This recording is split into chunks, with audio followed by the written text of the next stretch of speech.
I'm not actually eating on the stream. I was just drinking something. I had this dream, man. I got to tell you something real quick. So yesterday was rough for me because I forgot. It was so busy that I forgot to take my ADD meds. And if you're on ADD meds or you know anything about them, they come in your in and out of your system really fast. Like at the end of the day, you're done. You know, you have to take another one. It's not like a Zoloft or something that just gets in your bloodstream and stays with you and you have to kind of come off it slowly. So I just got so busy I forgot to take them. And what I noticed last night, my dreams were so different when I'm not on the Zoloft, not the Zoloft, the Ritalin and the Concerta. It's, you know, I dream a lot regardless, but it was almost like they were longer and there was more of a cohesiveness to them. So I had this, it was crazy, man. I had this dream where I was like working at this radio station for a while, and that dream just seemed, there was just chapters of it. It just went on and went on. And then I had a dream I'm standing out in the suburbs, kind of like where I grew up, and we're looking at the horizon. And all of these stars start shifting shapes into these weird galaxies and swirling planets and synchronized motion like a marching band of stars and planets.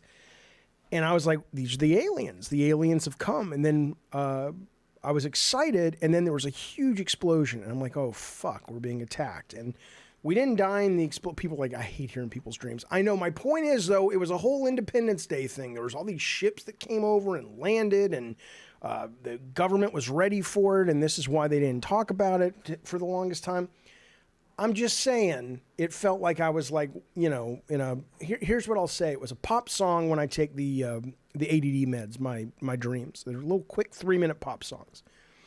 But then when I don't take them, it's like I'm watching a fucking miniseries or a goddamn season 1 of a Netflix show. It's good stuff, people. Welcome to the show. Eddie Torres says he was watching the 1987 classic Mannequin. I don't know if that movie holds up, but I loved it when it was out. I mean, I like rom-coms, and I like the what is the song in there, and Kim Cattrall's in it, and that guy Hollywood. That was back when the only representation that gay folks had on the screen was when people were making fun of them. It was the gay neighbor, or it was the gay Hollywood guy. You know, they've come a long way, baby, but I'll tell you, it was a good movie. At least it was when I saw it. I used to watch it a lot when it was on cable back when I was in junior high and whatnot. It's like Splash, says Fonzie. It's true. It's absolutely true. Or it is like that great classic Twilight Zone. Have you seen this one? This is, there's this woman.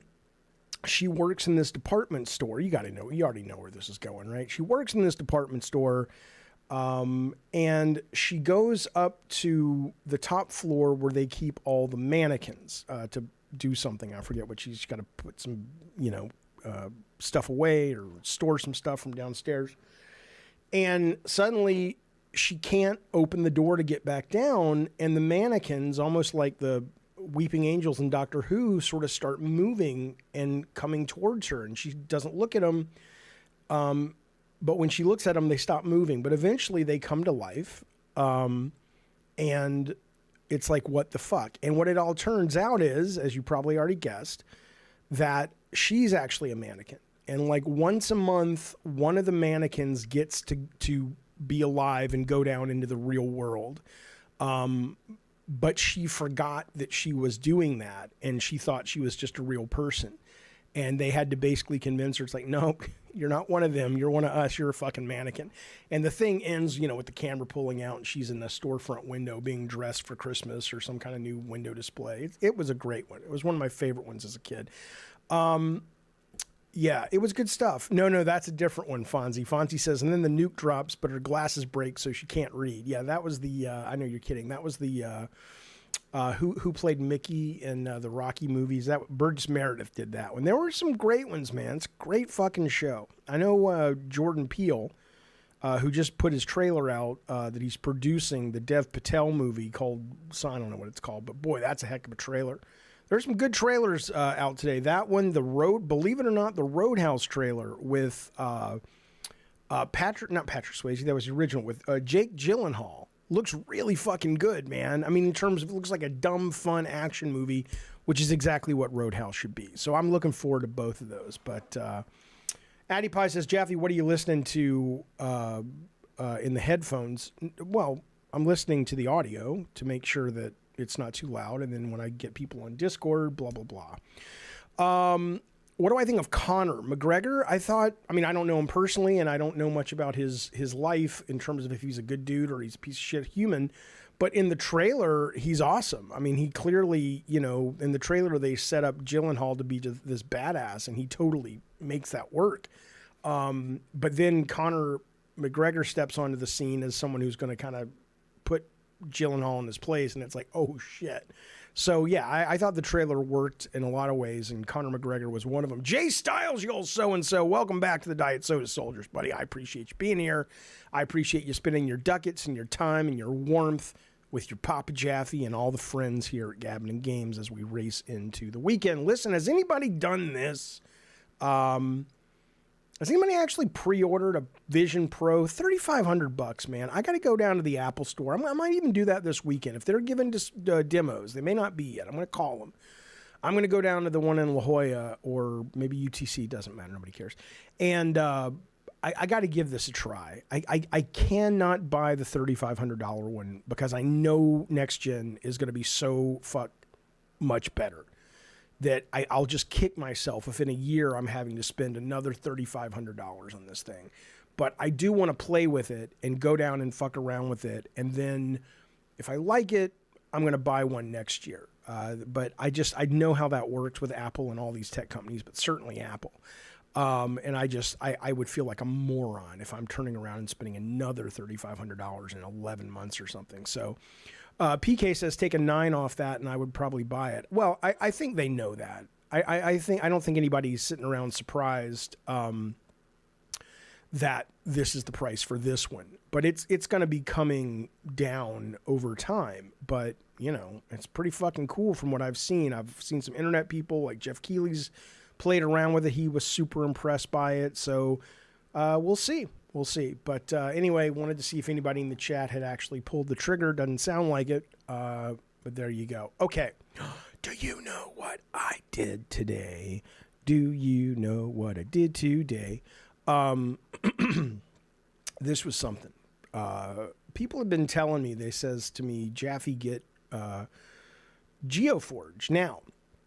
Well, they weren't saying do it now, Jaffe. It's called GeoForge now. And I didn't. They don't do a very good job advertising it, like what it is. I'm like, is it a subscription service? How does it work? Blah, blah, blah. But, I wanted to play Enshrouded because people who were really into the survival genre, and I'm not, are saying it's really good.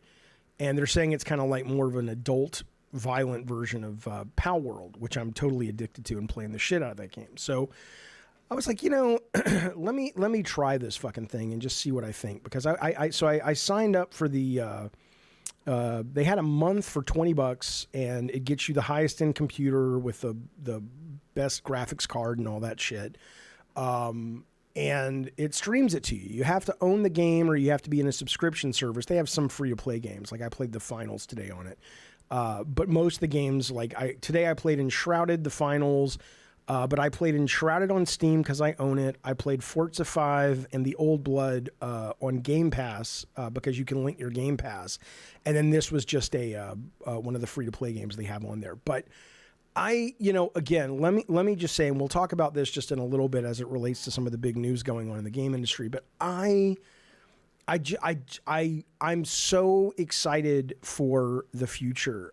It is, I mean, it's already here really for me, but when more and more people start being able to get a hold of this and be close to a server farm and have good internet enough, you don't even think about it. I mean, I literally was playing Call of Duty today, Warzone, badly because I suck at it, in the finals, both first person online shooters, and if you would have told me I was playing it off a console or a PC, I would have believed you. And it is so cool to be able to run these games at the highest level of fidelity and effects and all that, and it just, you don't have to download, you don't have to fuck with drivers. So my kid, he's getting into, well, one of my kids is starting to get into it. Seems like Fallout 76. The other one is really into Fortnite and Minecraft and all that shit, and I think he would really dig Palworld. So I'm gonna, but he's got like a MacBook. It's a decent MacBook, but it's not, you can't run a lot of these things on a MacBook. So I'm gonna get him going on this, and it's just amazing that you can have a piece of shit computer. It is amazing. Like, you no longer have to worry about that. That's how close we're getting to this. You can have the biggest piece of shit computer, and as long as it can, take this stuff in and stream it in, as long as it can run Netflix, maybe a little bit more than that, but that, you can play. There's no longer a limitation for people with PCs and hardware and the best graphics. It's just, nope, it's everywhere. And that was so cool to be playing Forza Horizon here. And it just worked. Not just that it played great, but my Forza from my Xbox account was just automatically linked. I didn't have to do shit. I had a $400 laptop and played through Witcher 3 on the highest settings and mostly forgot it was streaming. Fonzie, did you play it on GeForce now? But yeah, I'm very much, my first blush with this is very, very excited. Jaffe, did you like to play Enshrouded Toxmod? I don't know what that means. I did play Enshrouded today because I wanted to see what the fuss was, and I wanted to compare it to Palworld, and we'll talk about that in a little bit. But yeah, this is something that comes highly recommended by me so far, if you can kind of run it. And I don't know. Like, let me ask you, Fonzie. It says it's great for you. How close are you to one of their server farms? Are you out in the boonies and it works great, or you're like, no, man, I live in New York City? Because I mean, that's going to make a difference, obviously. At least that's what I understand. So, but I'm enjoying it, and I'm looking forward to, what I don't want to do is buy Cyberpunk 2077 again, but I really want to fucking play that on the highest level. So I kind of might. Because I really want to be able to play it with all the bells and whistles and all the ray tracings and the great fog and all that shit. I'm very curious about it. Wayne B says, like you said, there needs to be way more servers near people, and we need better internet. But I can see this being amazing in the next 5-10 years. I mean, there's no doubt this is absolutely 100% where all this is going. And I know some people get upset about it. And we'll talk about that with Xbox in a minute, how they're pulling a lot of all their physical stuff, it looks like. But, I mean, the idea of just being able to buy a TV and it just, I mean, it just works on your TV and it's amazing graphics. And there's so much that's going to come from that, not just the convenience. But we'll talk about that in a little bit. But I wanted to share that with you. Before we get into the news of the day, let me give you a little bit of heads up. There's a lot of news today, but first off, I do want to let you know our very own Rob the Mod. Well, first off, he tweeted something today, and I just haven't had a chance to get back to him yet. He was tweeting that he got some bad medical news. I hope he's okay. If you're listening, Rob, we're thinking about you. I'll hit you up on Discord this week and see what's going on. But he is writing for this magazine, Fearzine. It is Kickstarter right now. They're almost to their goal. I'll put the link in the chat if you're interested. They are a physical magazine that focuses on indie horror. That's all they focus on. It's not the big RE2, RE4 remake. It's indie and sub-indie and micro-budget horror, which is where some of the coolest, most interesting, creepiest horror is happening in the genre. If you're into such nonsense like I am, consider throwing your ducats behind this. The other thing I want to tell you is... as Jay Styles showed you how easy it was today, picking up a membership to Gabbin' Games has never been easier. We are going to get some Patreons going more. I'm going to put the Cult Calypso tier over there at $9.99, but I do want to let you know how the show's going to work, at least for the foreseeable future. We're going to do some tests here as we're messing around with this shit. But the plan is, as you can see now, we're going to be letting everybody watch the shows for free, of course, but we're going to be saying if you are a member, you can chat. But the chat's going to be locked behind the membership for the time being. The show is going to go offline if you're not a member for 2 days after we record it live, and then you can watch it. So like as soon as we're done with this, it goes off unless you're a member, but then you can watch it come Monday. So it'll be 2 days behind after the recording. So giving you a heads up, that's what's going on if you were curious. Okay, I'm going to take a sip of the bubbly. I'm not going to tell you what's in here. Can you guess? It's alcohol. It's not alcohol. Let's talk about the news of the day. There's a lot going on, man. Hello, Rob the Mod. Rob the Mod is here. Rob the Mod, what's going on? I saw your tweet that said, "Hey man, what's going on with the health? Are you all right? Tell us. I mean, let's don't bring us down. Isn't that terrible to say? It's like, oh yeah, Jaffe, I'm gonna die in 2 days. Oh well, don't bring the stream down, Rob. We really do want to know. I was very worried about your tweet. I just haven't had a chance to get back to you. Okay, while he's typing that, we just talked about Fearzine, by the way, Rob. Now we're going to move on to just some news, some quick hits for the news of the day before we get to the big topics. I will let you know if you want to chime in and join the Cult Calypso room, if you're Cult Calypso or above. And that price point, by the way, is dropping to $9.99 very soon. Put yourself in the Cult Calypso room, and you can have your say and conversation. Because I know there's a lot of people who don't agree on this topic, the whole layoff Activision thing. That's kind of our deep dive later in the show. But for now, let us discuss the news of the day. First off, I got this from Rotten Tanuki, but I'm sure you've seen it all over the internet by now. I have a question for you. Disney Imagineering or whatever, research, has revealed the Omni Floor. And what it is you can walk with multiple people on it in any direction. I don't know how fast you can go, but it's for virtual reality. So you don't need a big, expensive treadmill in your home, an omnidirectional treadmill. It's just this thing. Now, I don't know how much it is. I don't even think they're selling it yet. This might just be for their parks, but this seems like a pretty goddamn good solution. But then I started thinking about Kinect, and then I started thinking about Move, and here's my question to you. My question to you is, and if you're listening and not watching, it's basically, here's what it looks like. I don't know if that's what it is, but it looks like a shower bath mat, like that you put in the shower to sticky on the floor so you don't slip in the bath, in the tub or whatever. But it almost seems like these are little rolling 360-degree beads, each one of them interlinked to create that bath mat. So as you step on it, it just lets you keep moving, but you don't get any grip, so you can walk, but you don't have to go anywhere, right? And so what it's designed for is you can wear virtual reality or augmented, more virtual reality makes more sense, and it adds to the sense of immersion. So you put a headset on, and you're actually walking through a scene. It's just one thing closer to bringing you to full immersion in VR.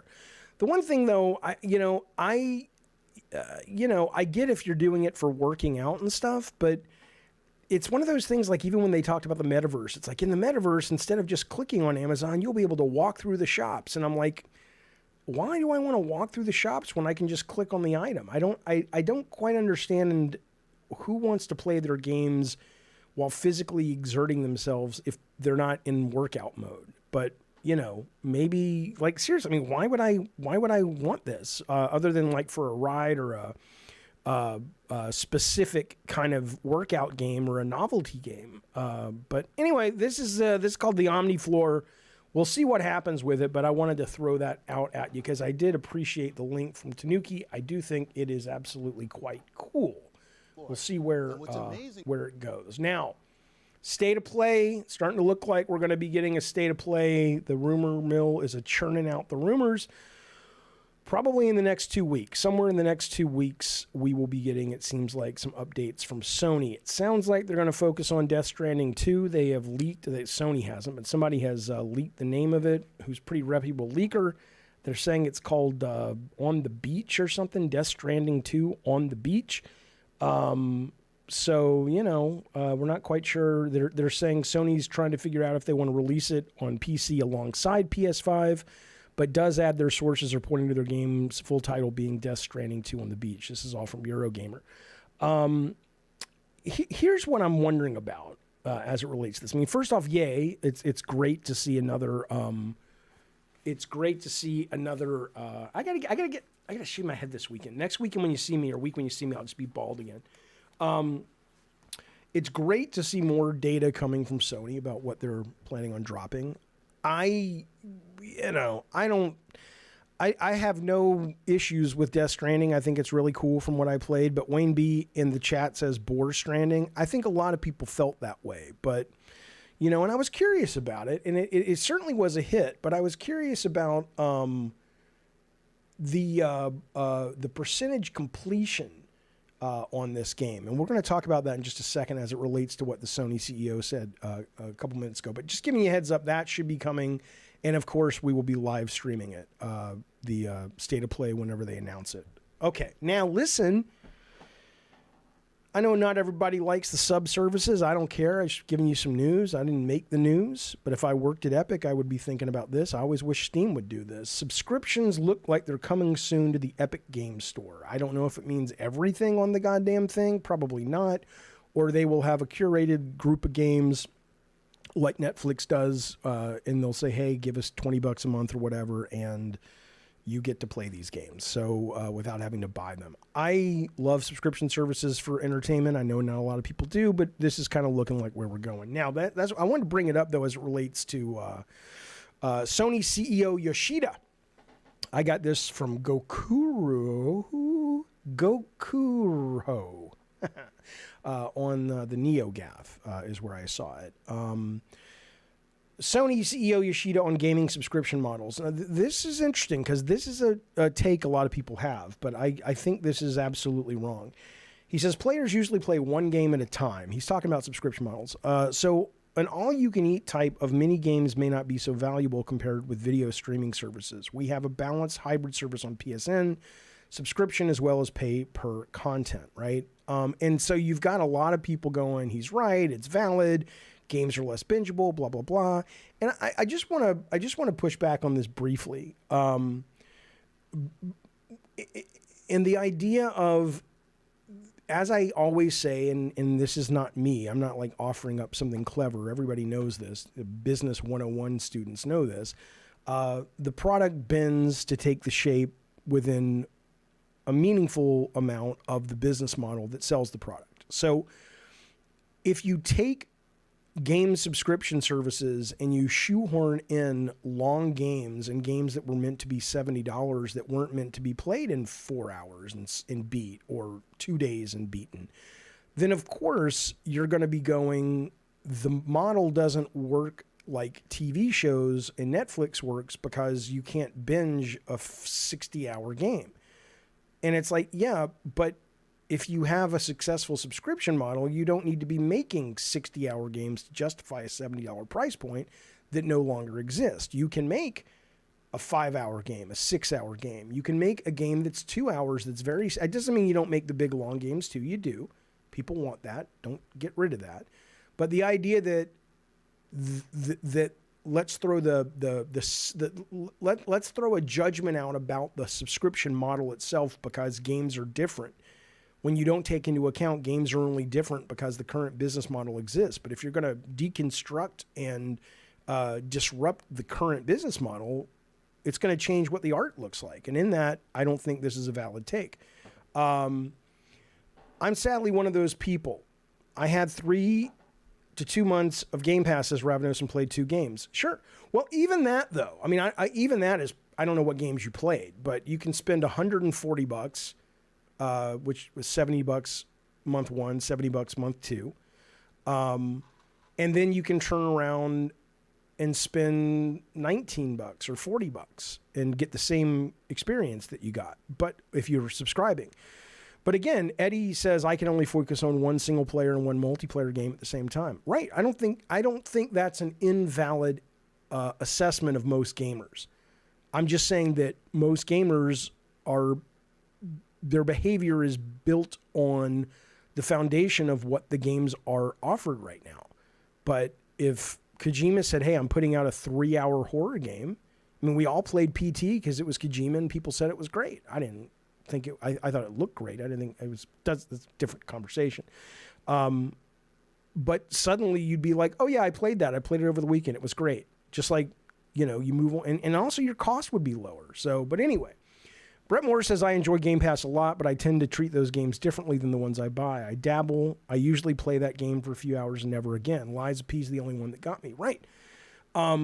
But see, that's kind of the thing, right? So this kind of dovetails back into Death Stranding. So I was looking this up about the PlayStation games. Not that I was picking on PlayStation.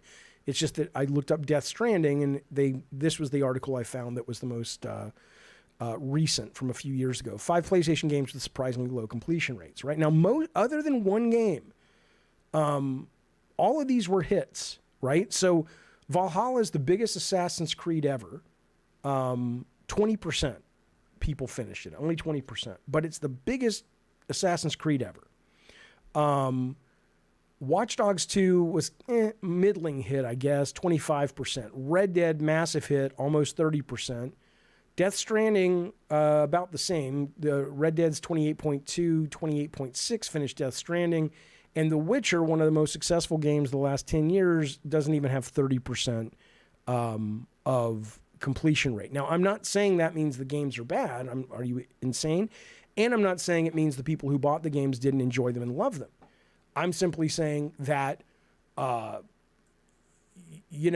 maybe the reason, whether or not we go back to the Yoshida's take on subscription services and it's linked or not, there's something vulgar and wasteful about a game as big as Red Dead, for example, as beloved as Red Dead, and only 30% of the people finish it. So if you could make a game that wasn't so fucking bloated, and it would work in the subscription system, and it would be less expensive to make, I'm just saying, I think before we write the obituary on video games in subscription models, you have to take into account the art form is changing if subscription models catch on to allow for shorter games. Okay. It doesn't. Bill Bone says it means a lot of gamers have too much ADD and don't beat games. I just don't agree with you. I think really what it is indicative of is most games are, again, there are some games with a great loop that you will want to play. Like no one's saying Vampire Survivor needs to be 2 hours long. And no one's saying that Final Fantasy, whatever the new one was, needs to be an hour and a half long. I get it. But there are a lot of games where they just pad you just can't tell me, I've said this many times before, you cannot tell me that the game directors are like, or the writers or whoever's in charge of the pacing of a specific game are like, you know what we need? We need just a section here that's very repetitive. The player's done it 1,000 times. He's just grinding, though, because it's a cheap way to squeeze out another 3 hours of gameplay. I mean, come on. So I think all this is going to change. We go back to GeoForce with the streaming, the subscription service. Both of those models are going to absolutely redefine the way video games look, is what I would say. Assassin's Creed Valhalla turned me off instantly, says Eddie, when I opened the map and I saw how big it was. Yeah, I did not like it, not at all. I appreciated it. It was a very well-made game, but it was too big for me, and the opening cutscene was just like so full of itself. I'm like, can I please fucking play a game? And I gave up on it very, very quickly. PK99, I agree. I'd rather play 10-hour games than one 100-hour game. Assuming that it is compelling, I agree. Ravno says all games are repetitive, literally and figuratively. Yeah, but video games are a different breed, right? Because like if you look at something like Uno, okay, Uno is a repetitive game. Monopoly is, chess is, but those games are not designed to be played for 70 hours. It's like you play it, you get your fix, you have a good time with the family, with whoever you're playing with, and you put it away for a few weeks or a few months or maybe even a year.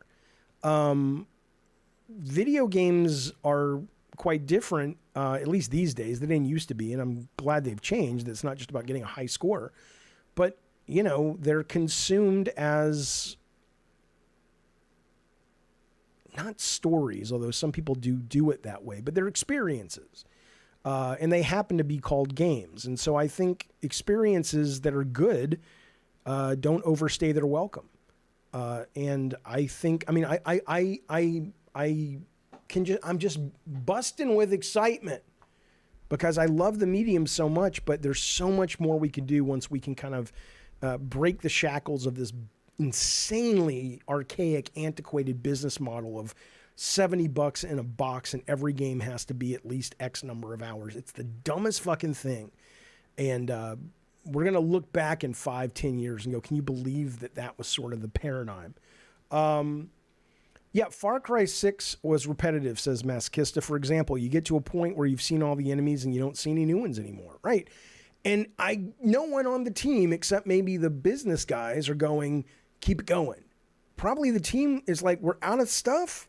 And it's kind of like, the newscaster they're like, look, you got to cover 4 more minutes. The guest isn't ready yet. The guy's like, okay, I'll just talk about some shit. It's like, let's just put some shit out there. And look, these percentages are not proof, but pretty good indicator that this is what the problem is. If you've got a game that people love, like fucking Death Stranding, that one, but Red Dead Redemption 2, but most people, 70%, a little more than 70% of people aren't finishing it. Think about that. I mean, that's crazy that you love something, but you loved it, but you don't love it so much you're going to put up with being bored all your goddamn life. It's pretty interesting how the business model affects the art. All right. I've been playing Watch Dogs 2 over and over. It's brain dead fun. I have never played Watch Dogs 1 or 2. Totally sick of onions. Thank you for that, by the way. 38 months here on the channel. I appreciate it, buddy. I heard Watch Dogs 2, though, was a meaningful step up from Watch Dogs 1, and I am going to be subscribing for a month to Ubisoft Plus Premium, because for $19 it lets me play the new Prince of Persia, the new Assassin's Creed Mirage, the Crew, which I love, the new Crew, and then, I'll give that a play, but I hear it's great. Ravno says, Far Cry 6 drip feeds new enemy types, though. Did you follow the story or mess around? I don't know. I mean, I haven't really played it beyond the intro, which I liked. I just didn't have the time. Look at this, Milkmaster. Hey, buddy, I'm going to get to these joins in a second, but let me get to Milkmaster's comment. He says, I'm one of the few that finished AC Valhalla. Amazing. That's a hell of an achievement. Though not going to lie, there were times where I didn't play it for like months after you got to the UK part of the game. Let me ask you a question then. Did you find yourself pushing yourself to get through it? And like, what was the motivation to finish? Was it the fact that you were like, I fucking love this so much, I wish there was more of it, but I just, or were you like, I'm committed, I bought it, I don't like not finishing it. It feels like some kind of accomplishment to finish, but it kind of felt like work. I mean, that's how I feel about a lot of long games, but maybe that's not. I mean, you finished the goddamn thing. So I'm wondering what that impetus was, what drove you to keep playing and get to the end. Brett Moore is talking about Prince of Persia, says it's the first real banger. Yeah, I played the demo. I loved it. The Far Cry games, says Billy Bones, are very samey and not very engaging, but I still like them. But they're not great games. I like them too, but I would never pay full price, although it's Ubisoft. They rarely stay full price for long because they get boring pretty quick. Nathan says, I grew up on maintaining a pile of shame, and it's been great. We're under no obligation to keep playing anything after it stops being fun. No, we're not. But that's what I keep trying to get people to see, because a lot of people push back on a conversation like this. They don't like what I'm saying. They don't want their games to be shorter, blah, blah, blah. And everybody's got a right to their opinion and whatnot. But I think the number of people that feel like they're under an obligation to finish something because they've purchased it is a pretty relatively large percentage, certainly a meaningful percentage of gamers. And I think that is so bad for games and so bad for the art form and so bad for the medium. So Milkmaster says in his case, he honestly enjoyed it. It gets a little more fun as you get later in the game. The story picks up and the gameplay gets a little more fun when you collect more stuff. Okay, so it was engaging you. Well, that's good then. That's really, really good. Like I said, I don't think those games should go away entirely, but I don't think most games should be like that. Okay. Well, yeah, Dry Rub says, I've been on a Metroidvania-style kick, 10 to 14 hours, and I don't feel like I'm doing chores playing. Which game are you talking about? The Prince of Persia one, or just in general? I agree, Wayne B. I don't feel that Elden Ring was too long. There are games where it makes sense. I'm not like trying to slam down just like there are television shows that are, or there are stories that are better as a movie, and there are stories that are better as a 5-season series. It doesn't mean we don't want both in games, but everything right now, even the indie stuff, I mean, there's still people that get shit and I forget the indie game that came out recently, and it was like 4 hours, and people were losing their shit online. I'm like, it's $19. It's I mean, again, that's their money, but why do you it's a small team of 4 people. Do you really want this thing to be padded with fat? I don't understand it. Addy Pie says, you've barely played Death Stranding to talk about it. I played it enough to say I liked it, but there were other things that grabbed my attention and I moved on. I'm not getting into the nuance of Bridges' travel mechanics or how the game improves once I got the motorcycle. I'm just saying that this is a game that they're doing a sequel to that very few people finished. And I think it relates to what the Sony CEO was saying about subscription services, in the sense that it points to the fact that the game model right now is kind of broken, based on, in my opinion, based on the business model that gave birth to it. Okay. Let me say something really quick. I got to welcome some very generous human beings, and I'm going to do it with a song. You may have heard I have an album coming out. It's full of wonderful hits. This is a song about my 3 new best friends, and my 4 new best friends. I can add a little bit to it. Here we go.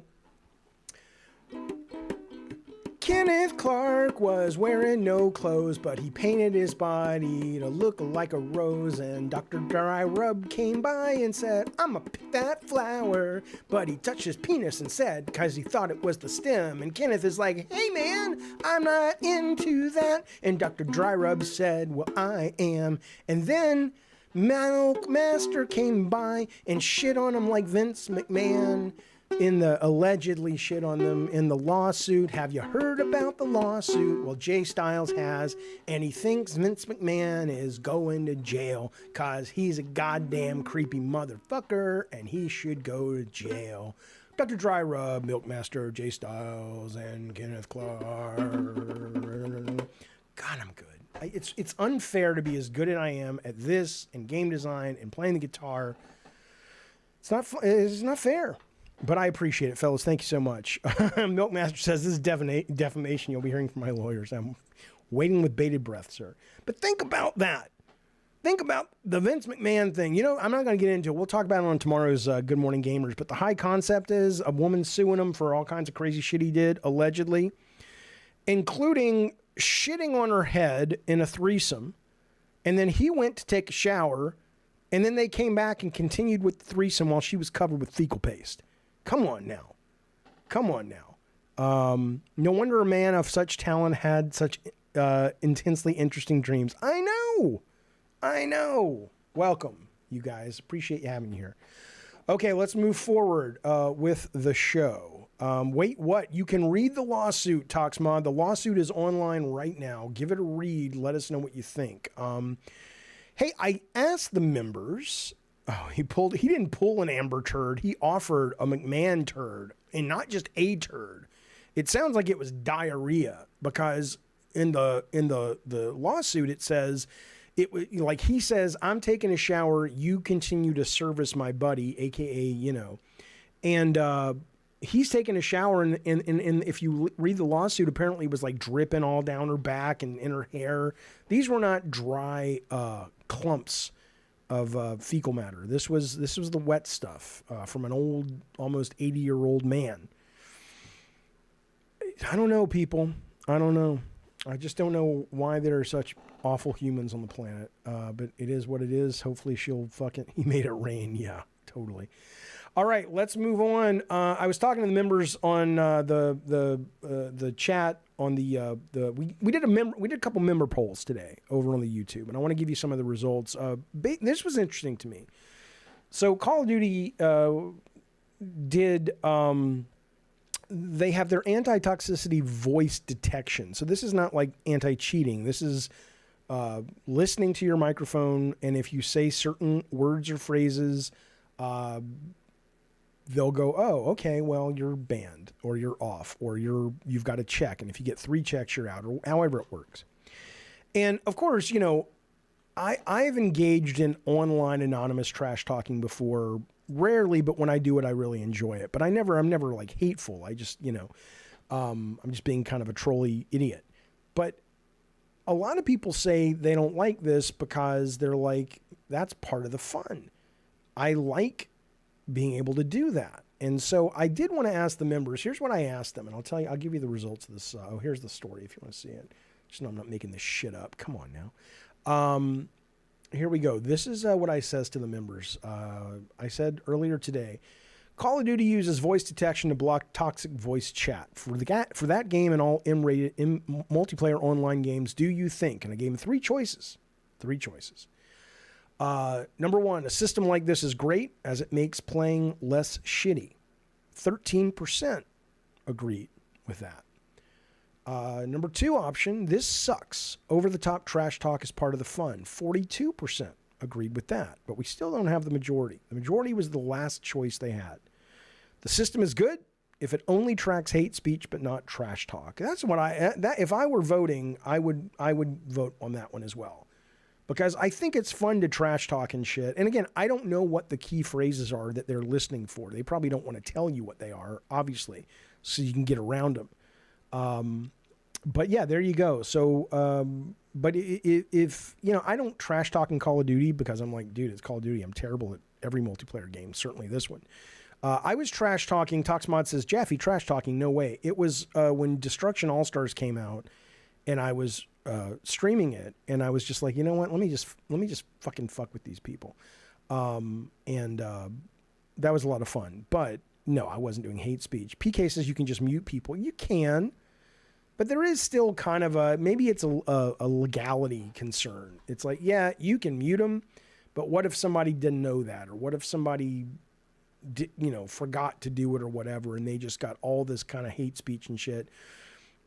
I don't like that we're so litigious in the world today that becomes Activision's problem, or at this point, Microsoft's problem. But I get how, living in the world we live in, that it is their problem, because you could see a jury going, it's Activision's fault. They're the big bad company, and we're going to fuck them over, instead of the guy who didn't know to mute the goddamn thing. Zero Signal says, my vote was trash talk as part of the fun of Call of Duty, but a white kid will always eventually say the N-word and ruins the mood. I've never said the N-word in my life, truth be told. I don't know why that's hard to believe. But yes, a lot of white people seem obsessed with being able to say the N-word. I swear to God. I'm not going to get into politics, but let me just say this. The height of white privilege. If you don't think white privilege is real, watch a white person when you tell them they shouldn't say the N-word. Not that they can't. They can legally say it all day long. All day long they can say it legally. But they shouldn't say it. Boy, it gets them all mad. I'm going to say it. What are you, fucking 5? You can't have the cookie. I want the cookie. Anyway, fuck you. But I hear you, Zero Signal. I'm with you 100%. When that word and words like it come up, totally ruins the day. Ruins the day. Okay, let's move forward.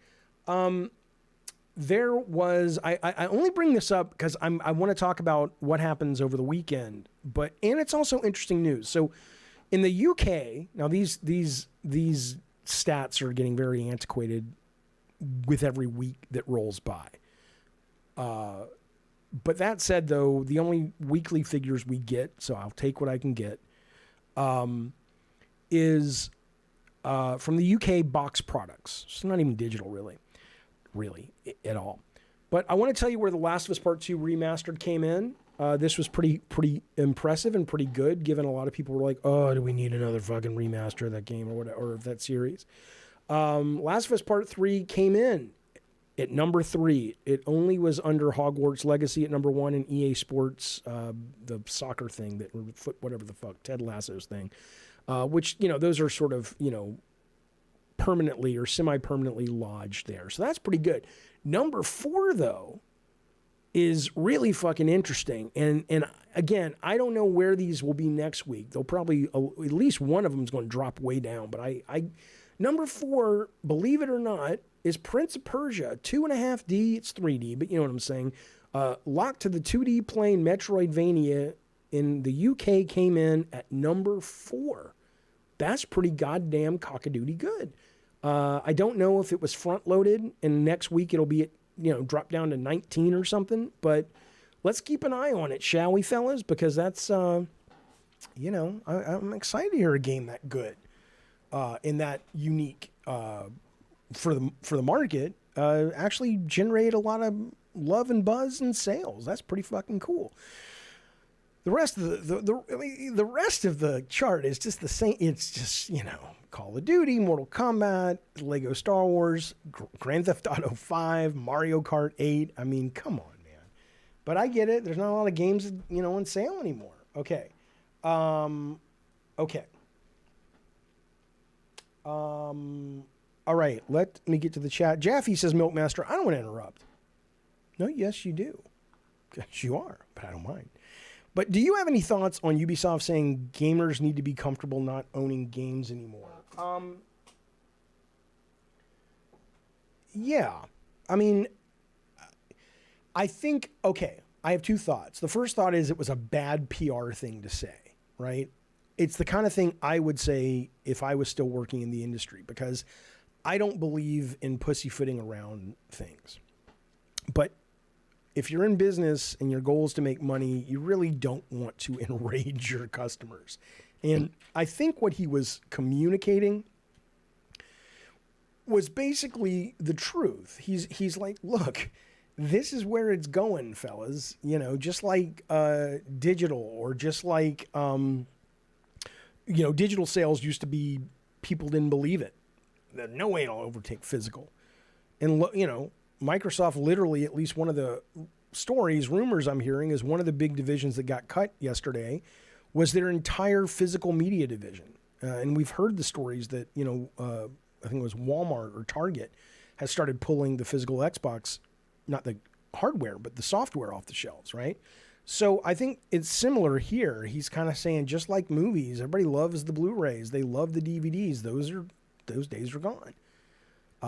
And gamers need to get used to it, because other than a couple of things here and there, I don't even know how you would do it in the future. It's not even like music, or even like limited run games or something. It's like with music, you can say, okay, well, you can buy a record player and you can play it on any, or you can buy a record and play it on any record player, or, you can't get DVD players anymore, but you can get a used one or an old one or whatever. Somebody might remake the DVD player. But when you're talking about video games on console and or PC, how are you going to do that? Unless you make a system that's not retro, but it looks retro, and it's like, hey, we have physical games. But it's not like, in 10 years or 3 years, if there's absolutely no physical software, and then the person's like, oh, I want a physical copy of, whatever, God of War 7. Okay, you can have one, but what are you going to play it on? It doesn't, what do you do?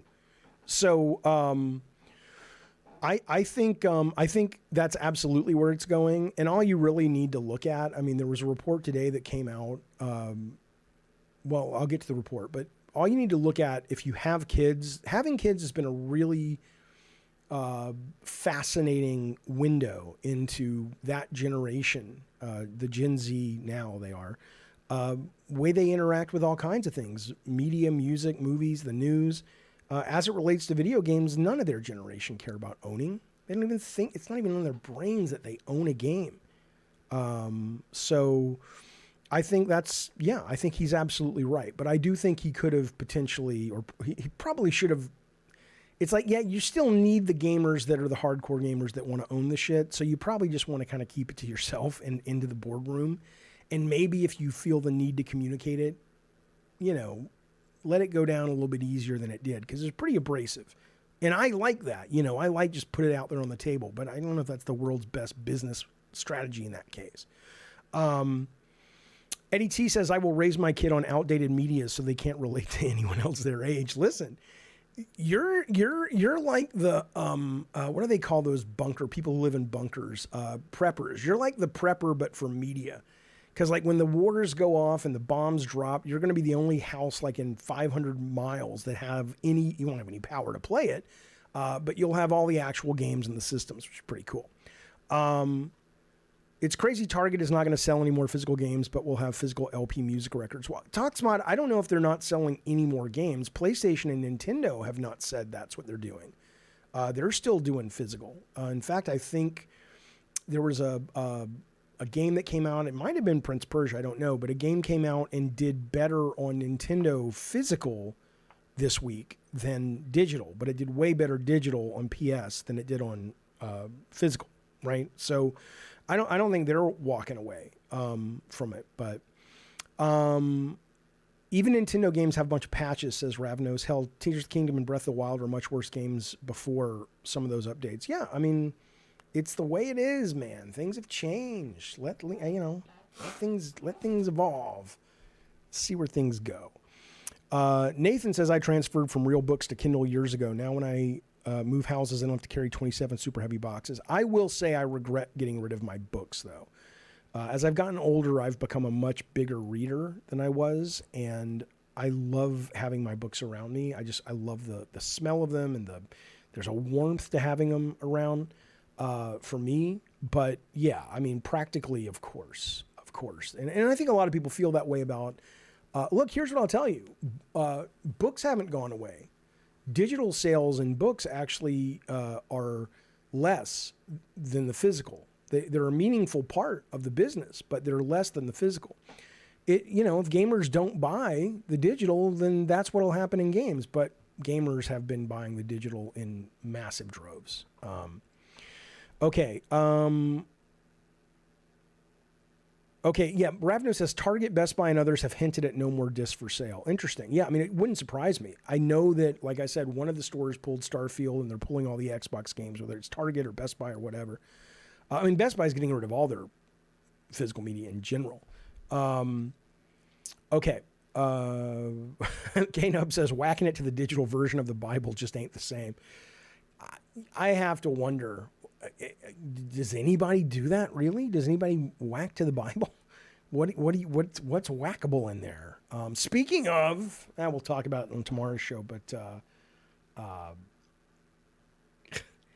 the Taylor Swift AI pictures that everybody's losing their shit over. I mean, I don't know, man. Yes, I looked at them. No, I did not whack to them, but I looked at them. And they were really impressive. They were really well done. But I will say, Brett Moore says Psalms is permanently stuck together. Oh my God. It was really, really well done. The idea though, I don't know about this one. The idea about it being illegal, I don't think that's going to fly with the First Amendment. I mean, it's like if you make something like that and then you put it out on the internet for public consumption, maybe there's something in that. Maybe. But if you're like if you're a public figure, arguably, and I think it's a pretty easy argument to win, Taylor Swift is the most famous human living on the planet right now. Doesn't mean you have to like her music, even know what she does, but you know who she is. Most people on the planet, compared to other people know who she is. The idea that you can't create artwork about a person like that and actually just tweet it out, you may as well say, okay, well, fan fiction is off the table. And you can't do it with pens and paper.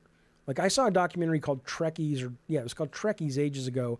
And in it, somebody had sent a really erotic naked picture that they had done in pencil of Data having sex with Tasha Yar, which was Denise Crosby, if I remember.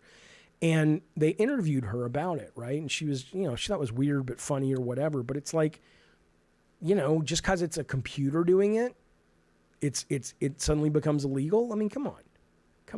I don't get it. Can it fall under parody? It just depends what you're into. Thou shalt not create a graven image of Taylor Swift. Yeah, I don't think it's gonna be. I don't think it's gonna win in court. I mean, I think it sucks. It sucks for her, but it's like, you know what? You're a fucking billionaire. You have the world at your feet. You have no problems, no issues. And if you think there aren't many millions of humans already whacking off to you and thinking about you in those situations, you're a goddamn moron. So, I mean, that comes with the territory. Sorry, but it does. So, I don't know. That's my take on it. Let's move the fuck on, though. That's not about video games. I wonder if Taylor Swift's ever played a video game in her life. I mean, I imagine she has, but not like she didn't sit down and play the, real fucking game. Did her boyfriend put that shit out? I don't think so. Can you imagine? Maybe her ex-boyfriend. She can sue to prove a point, but the point might be thrown out of court and go, you can't tell people what kind of shit they can create, Taylor Swift. If they're selling it, you can't do that. But you can't tell someone they can't go on their computer and make a sexy time picture of you. That's no. All right. Let's do, hang on a minute. Let's talk about Activision. That's the big fucking news. We'll talk about them in just a second, though. I do want to say I asked the members, this is the other member chat, because it's fucking Friday. It's the weekend. And that's when a lot of people play games. I know this weekend I am going to be balls deep into Palworld. But Enshrouded is kind of coming on fast. I don't know if it's because maybe I've just never really dove into the survival genre that much, and I'm loving it. I'll tell you what, if you're PlayStation, you could do a lot worse than calling the Enshrouded people and saying, hey, you want to maybe talk about being on PS Plus exclusively for a year so we can push back on Palworld? But I'm probably going to be playing the shit out of Palworld. I asked the members, I says, what are you playing this weekend? I gave them 4 choices. Palworld, 13% of the members, not too many. Enshrouded, even less, 7%. But Palworld's the biggest fucking game in the world right now. Actually dethroned, at least for a few days, Fortnite in terms of active users per day. But I was impressed to see this. The number 1 choice, other than other, was Prince Persia. 17% of y'all are playing Prince Persia this weekend.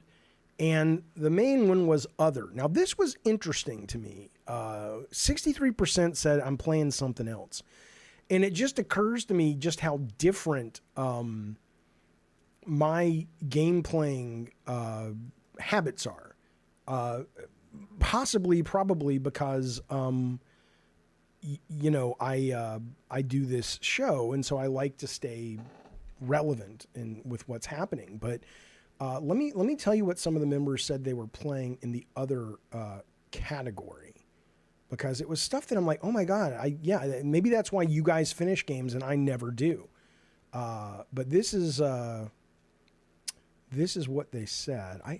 We had more comments on this. I don't know where all the comments went, but it was a lot of people saying older stuff. Like Masochista said Starfield, Metal Gear Solid 2, still playing Lies of Peace. Stoner Joe's playing Tekken 8.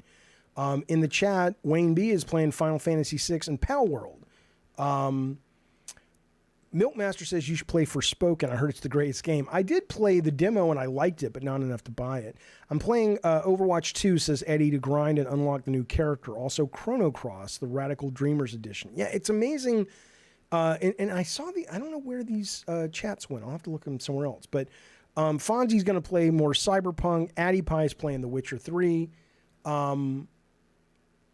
Jay Styles is playing Infinite Wealth, which is the new Yakuza game. And I actually downloaded on Game Pass the Yakuza game that precedes that, because this one's a sequel to that. Because I never played this. I've only played one Yakuza game, and it wasn't this like sub-genre. So I want to see if I like it, because everybody's raving about the new one. But I hear Infinite Wealth is excellent. Milkmaster, I'm currently playing Elden Ring 2. I need to finish it. Vincent's playing Final Fantasy 7.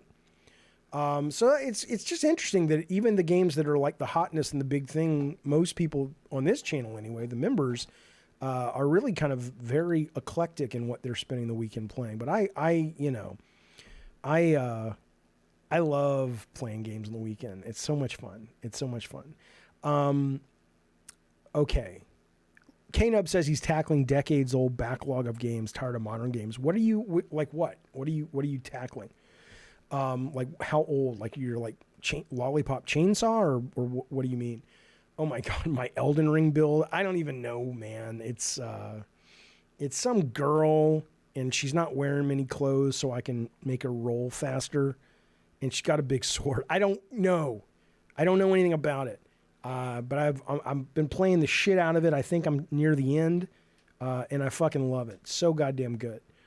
Nugget's been playing Sekiro. Oh, Wolfenstein: The Old Blood. I put up Wolfenstein today on GeoForce. Now, I ran it. Not it's an old game, but I ran it at the highest level, and it was so cool to just have it work effortlessly and just see it at the highest level. Again, it's not like you're looking at Cyberpunk. It was still an old game, but it's kind of cool. Okay, let's talk about Activision a little bit. The thing that really stood out to me about the Activision stuff, and here's what I'm going to do. If you are a member of the show and you want to join the Cult Calypso room, Calypso's lair, or you're a mod, and you want to offer up your views, you can join this conversation. Because I know a lot of people, and obviously in the chat you can as well, a lot of people have thoughts on this. I was very surprised at the varied discourse about these layoffs as it relates to Activision, but in general. But Activision, what was it last night? They announced, or yesterday morning, they announced they were laying off, was it 1,300 or 1,900? And most of them are from the gaming division, right? I heard Toys for Bob, which is one of my favorite developers, lost 40% of their workforce. They do the Crash Bandicoot games. Crash 4 is the best Crash ever made. I don't care what you say. There were some High Moon layoffs. Obviously, the entire Blizzard team working on their what was their project something? I forget the code word, but it was their survival game. It had been worked on for 6 years. The whole team got laid off. Apparently, in that case, it had more to do with the engine. They were doing it with an internal engine, and it looked like a mobile game, and they needed to go to Unreal, and it was all this. Who knows? Who the fuck knows why? I don't fucking know, but it was based on that. So they said, let's fucking kill that. Lots of people got hit. Lots and lots of people got hit. And I don't think there's anyone out there that is sitting around going, ha ha, unless you're a psychopath, right? I mean, whatever system you play, whatever games you play, clearly this is shitty. And it's not an Activision thing. This is, what's the number now? Almost at 6,000 people laid off in the video game business in the last month, in just January. Dr. Dryrub says it was an Unreal Engine game. They fucked up and switched to their in-house engine and made it worse. Okay, I had it reverse what they were working on. But yeah, I mean, why? I love programmers. We can't do anything without programmers. But I'm so fucking tired of some of these fucking engine programmers and coders who are just like, oh, we bet I was British. It's better on our engine. And it's like, yeah, but you know what? The production's not better on your roll your own engine in most cases. It's like it's like inventing a movie camera every time you want to make a movie. Just go rent a Panavision and get it done. Shoot the fucking movie. Put your effort into other things. Nobody cares except other programmers. I agree, but that really gets the point of it. First, let me say to Say Lou, he's been a member for 22 months. Thank you, buddy. I appreciate that. That's wonderfully generous and kind, and thank you for being part of our community, buddy. I appreciate it. Everybody give Say Lou a physical advancement that feels like in his fantasies it's inappropriate, but deep down inside, he kind of likes it. That's terrible. I'm channeling Vince McMahon. See Lou. Thank you, buddy. Okay. So, but yeah, I agree though. It's a great point. It says, why would you even want to work in this industry? Who wrote that? Yeah. Wayne B says, why would anyone want to work in this game business? It's so sad. I can't say it enough. You're absolutely right. I don't care anymore. There was a, we probably talked about it briefly. There was a tweet recently about this guy, and I just, he was standing in front of the Rockstar building, and he had just gotten his first job in the games business as like a texture artist or something. And look, he's getting paid, he's getting his medical. I'm not saying they're like a shit company to work for in that regard, and everybody needs a job, everybody needs to, take care of themselves. Certainly, when there's no social safety net. I'm not job shaming anybody. But he was so happy, and all I could be was like, please, man, don't fall for their bullshit. You're not a family. Maybe you become kind of a family with your colleagues. But look, I never was laid off at Sony, ever. And I was always grateful that I dodged those bullets. But I'll tell you what, when I ultimately had my last game canceled by Sony, and I didn't feel like...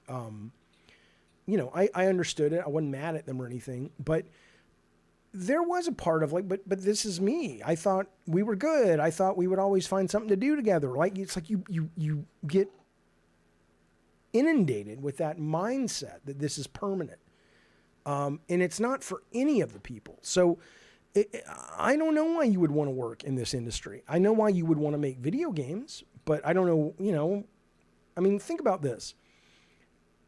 And your job, you may not want to be a producer or own your own studio, but Palworld was made now by about 40 people, the launch product, for $7 million. And it's already sold 9 million copies at $29.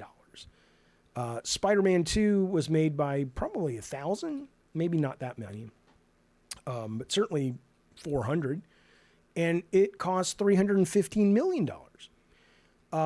This is an industry where you have to pick up and move, even though it's like it can totally be done in some ways remote.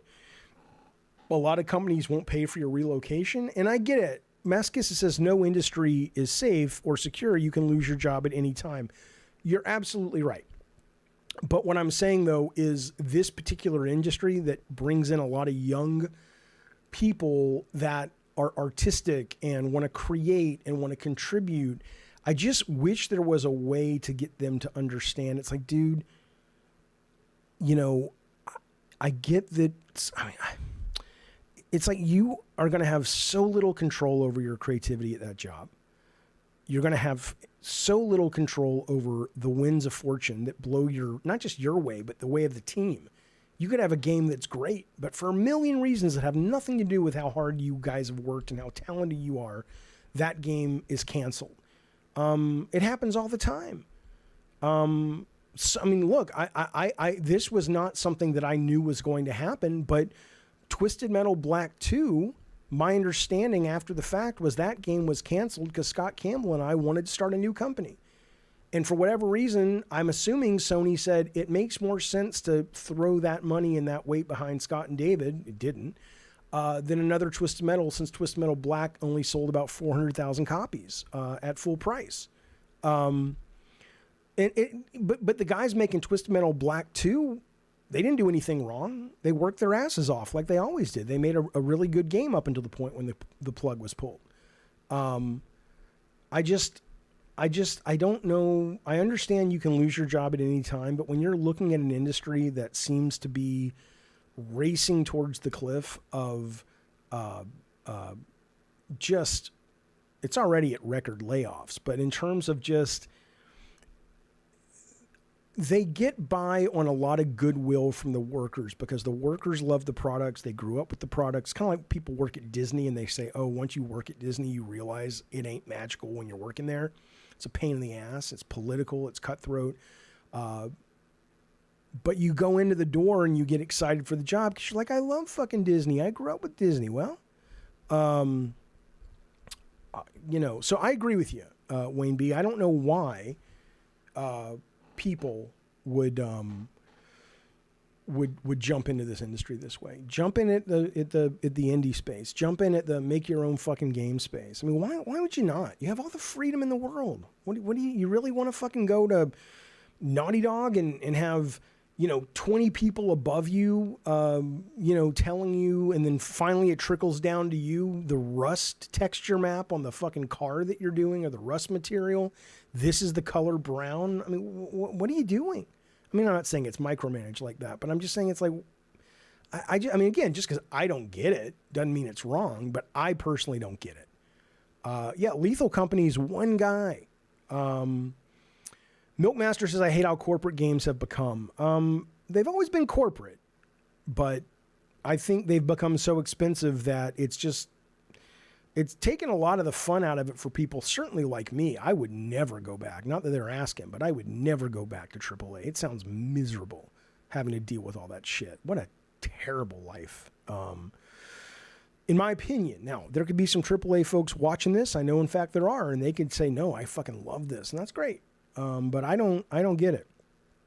The future of the industry, says Dr. Dry Rub, is not AAA gaming. Look at what the kids play today. It's all mobile and shit that evolves like Fortnite, Roblox, Minecraft, and Gorilla Tag. Yeah, and in fact, today there was a study that came out that said they didn't say Gen Z, whatever's before Gen Z, the younger generation. They said it's the first time that the majority of them get into video games through their phone and not a Nintendo handheld. Which, duh, we knew that was coming, but that worm has finally turned, and that was the story that came out today. So 100%.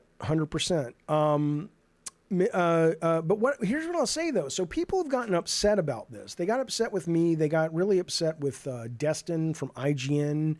I think there was that. I know this guy's a huge YouTuber. I'm not acting like I don't know who that is. I know who this guy Asmongold is. Apparently let me play you what he said. And apparently this upset a lot of people. And I want to talk about this. I want to talk about the reaction people had to these stories, because it really kind of fucking pissed me off. Not what he said, but the reaction.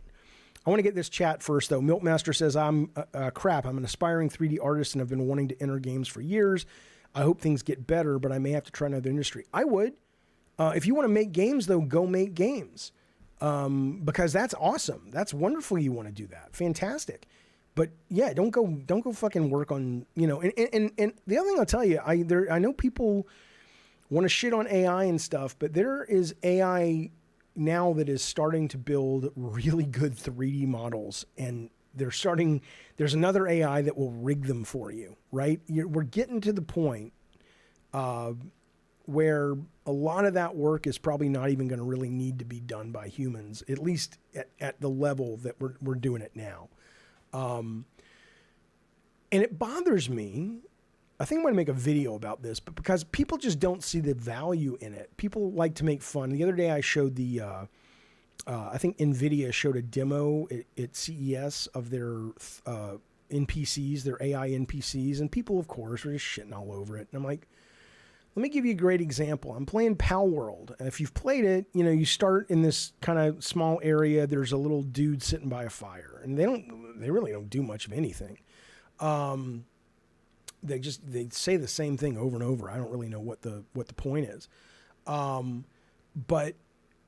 I'm like, okay, even if I could go up to that character, and even if it wasn't like I could have a microphone and talk to it, even if it was just saying interesting things that were absolutely based on my game and absolutely based on a series of switches that get flipped based on how I'm playing.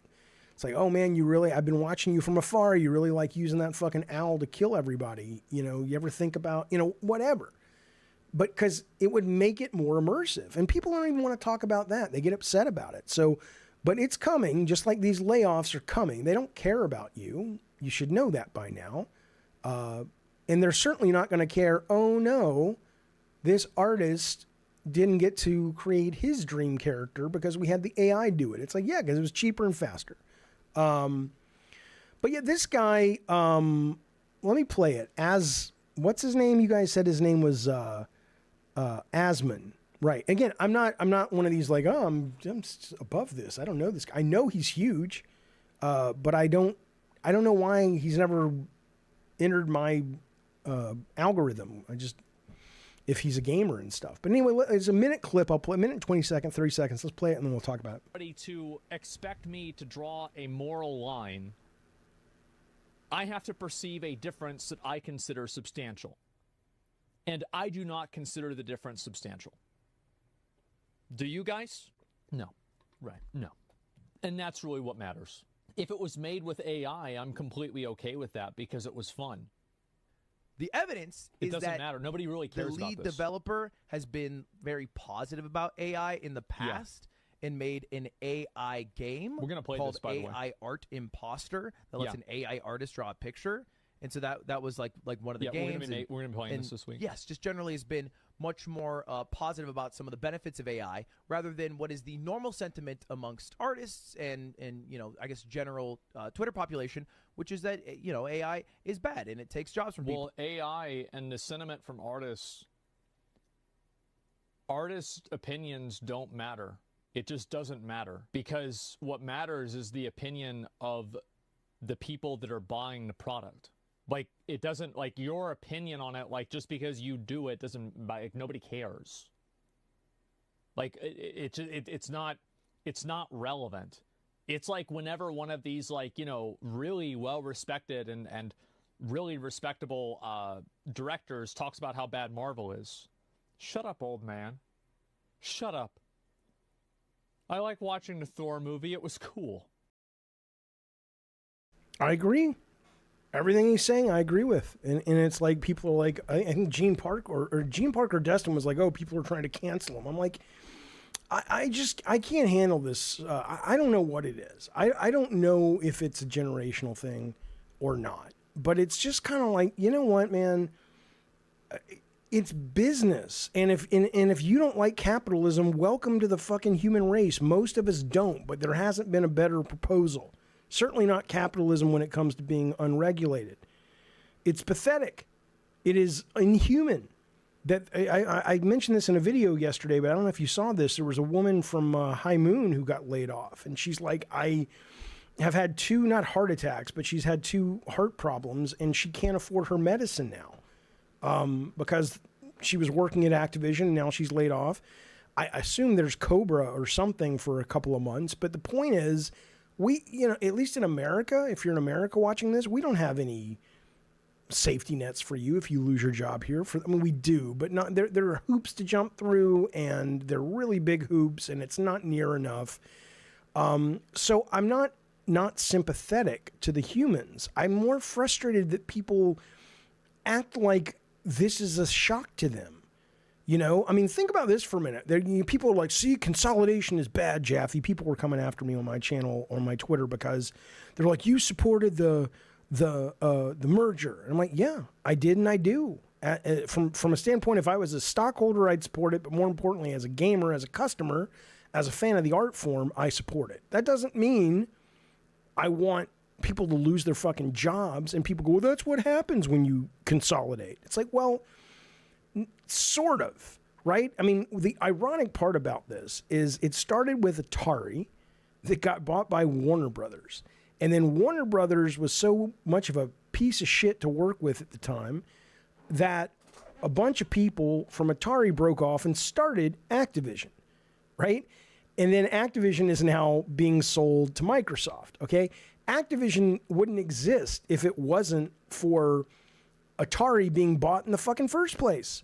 This is the dance, right? You start a company, you sell it, you stick around if it's good. If not, you leave when you can. You start another company, or people are at a company that sucks and they leave and they build a better mousetrap. That's what it is, man. That's how it works. So yes, you're going to get people getting laid off all the time, but unless you want, and I'd be okay with it, but I can afford it. Unless you want to pay more taxes to build a social safety net or to figure out a way to not, make the layoffs so painful and so prevalent, then be sympathetic, as we all are, to the people who are currently not working. What a terrible thing to have happen, especially in this country. Not especially, but certainly in this country. But get off your fucking high horse. It's the system. It's not Activision. It's not Microsoft. It's they're making money for it's the and let's be clear, the acquisition also got rid of Bobby Kotick, who had been a fucking nightmare for over a decade. And so go to these people that are on their high horses and going, hey, you shouldn't have done the acquisition. It's like, okay, so what you're saying is all the shit Kotick did, you'd rather have that. And I'm not saying it's an actual choice, and I'm not saying it's a hard choice. It's I'd certainly 1,900 people versus I don't know how you weigh those and stack those, because one is a alleged institutionalized misogynistic shithole that everybody suffered under in different ways from Bobby Kotick, and then the other is 1,900 or 1,300 people losing a job. Yes, I get it for shizzle. Kotick didn't fire 2,000 people. Yes, I understand that. I didn't say he did. Although he did oversee a large number of layoffs in his tenure. The most insulting one was the one where he laid off a bunch of people with very little compensation or very little, what do they call it? When you get X number of months of payment after you get laid off. But he's like, hey, we'll give you guys $100 Blizzard gift cards. Or BattleNet gift cards, if I remember correctly. This also affects the games because Microsoft is firing devs to replace them with contractors to save money. Yeah, but again, this is what I don't understand about people.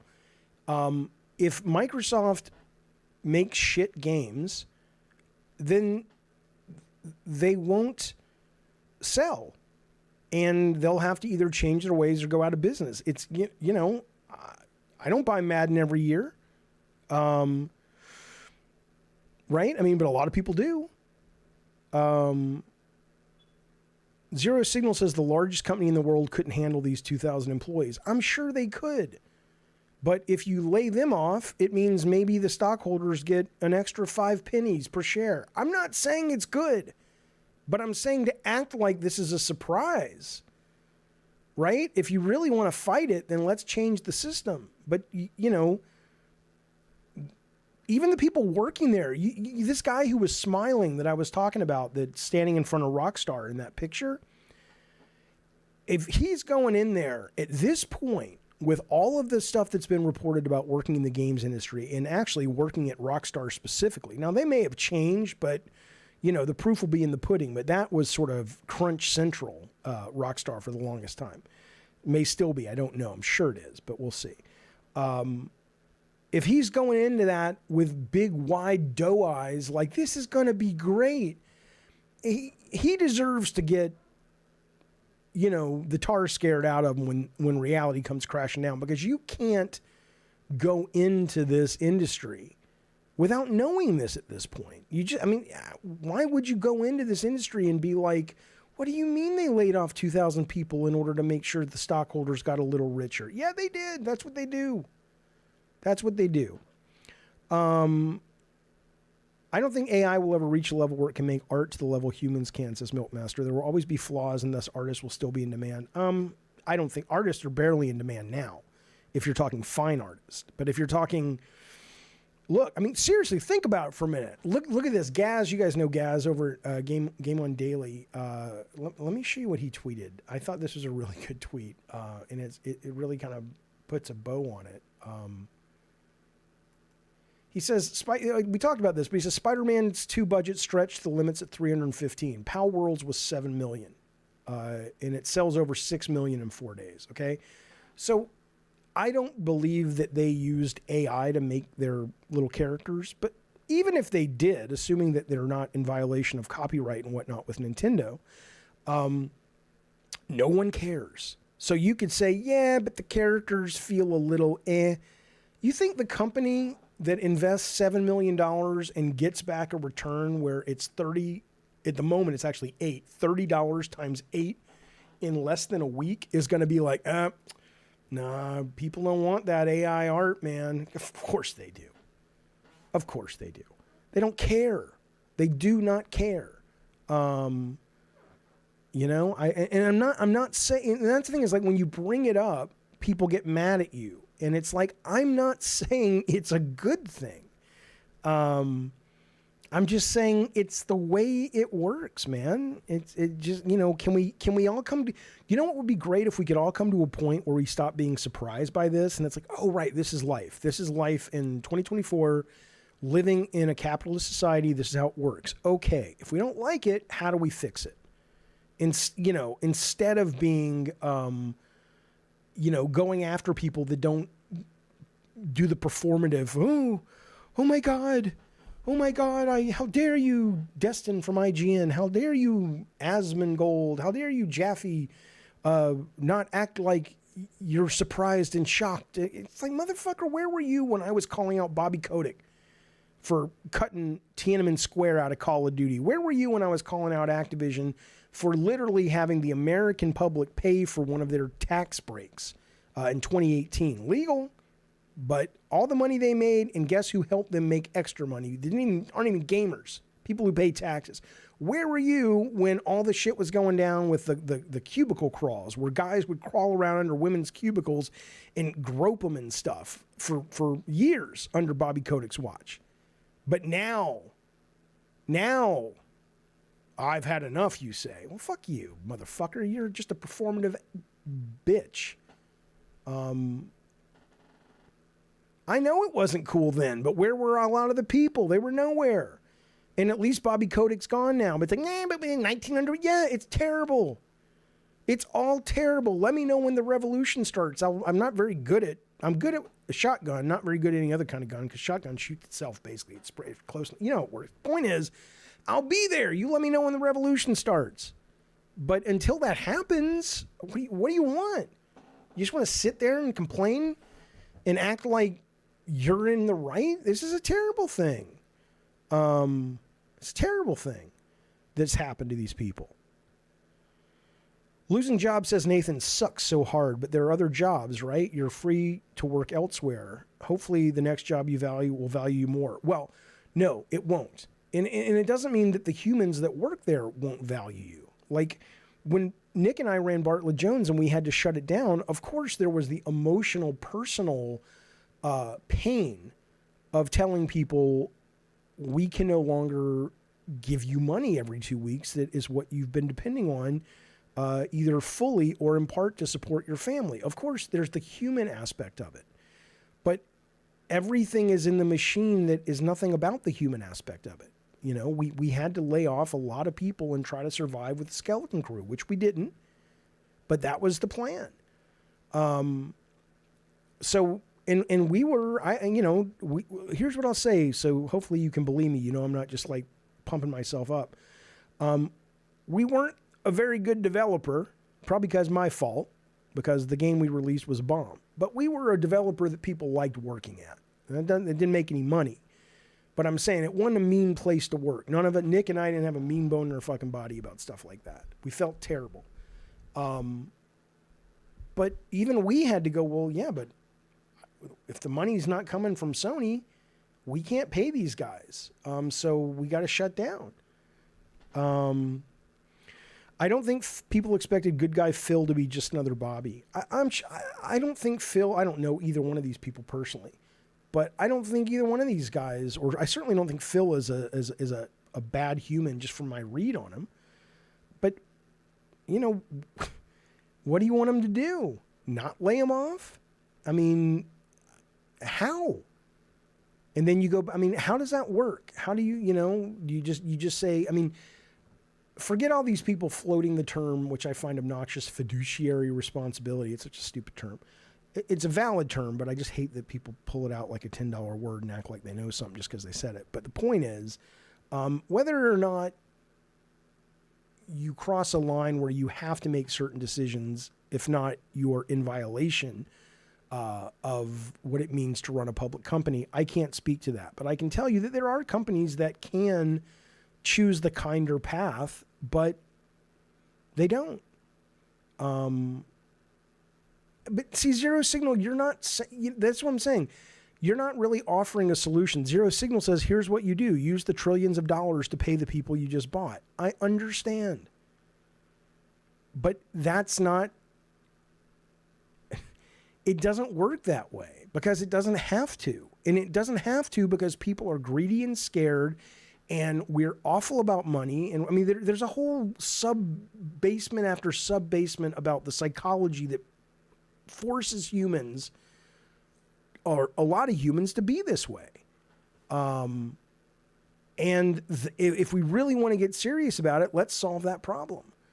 But this isn't going away at all. It's probably going to get worse. It's going to get worse with AI. And people say, well, why are you so big on AI?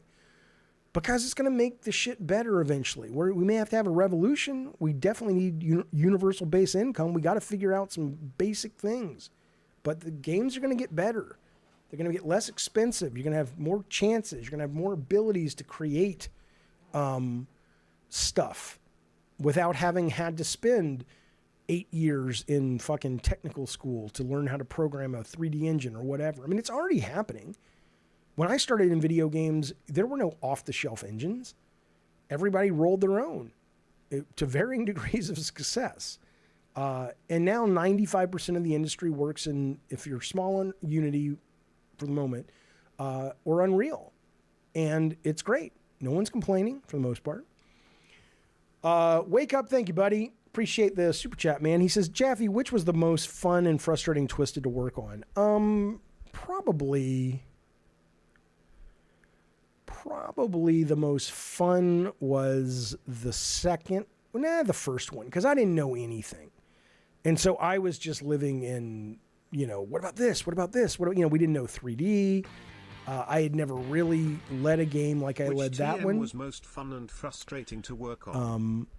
I will be getting rid of that text to speech. It really kills the show. I apologize. I like the idea. Good idea, Darth Nugget, but we're gonna maybe we'll keep it for the morning show. But yeah, I would say TM1 was the most fun, just because we were all so fucking innocent and didn't know shit what we were doing, including single track, Sony, all of us. I think the most frustrating was 2012, because I had come from really having a huge success with God of War and a huge level of authority within the halls of Sony. And Scott, who I still have great affection for,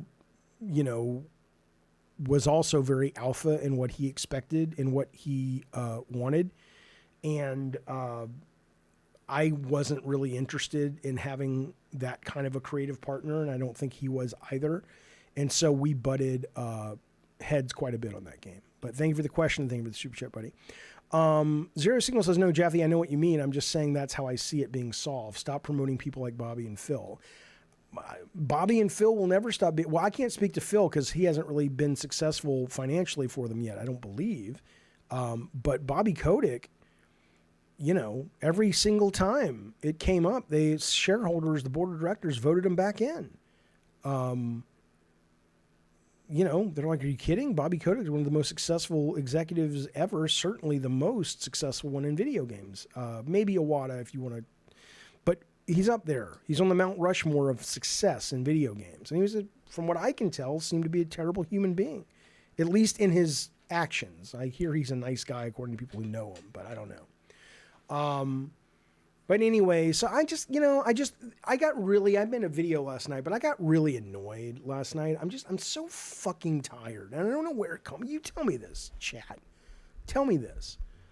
Am I just like an old man saying, oh, it's the younger generation? Where does this come from? This idea that these people can hear, like that clip I played from Asmongold or whatever, or can hear me or hear Destin or anyone talk about this, and none of us are saying, fuck humanity.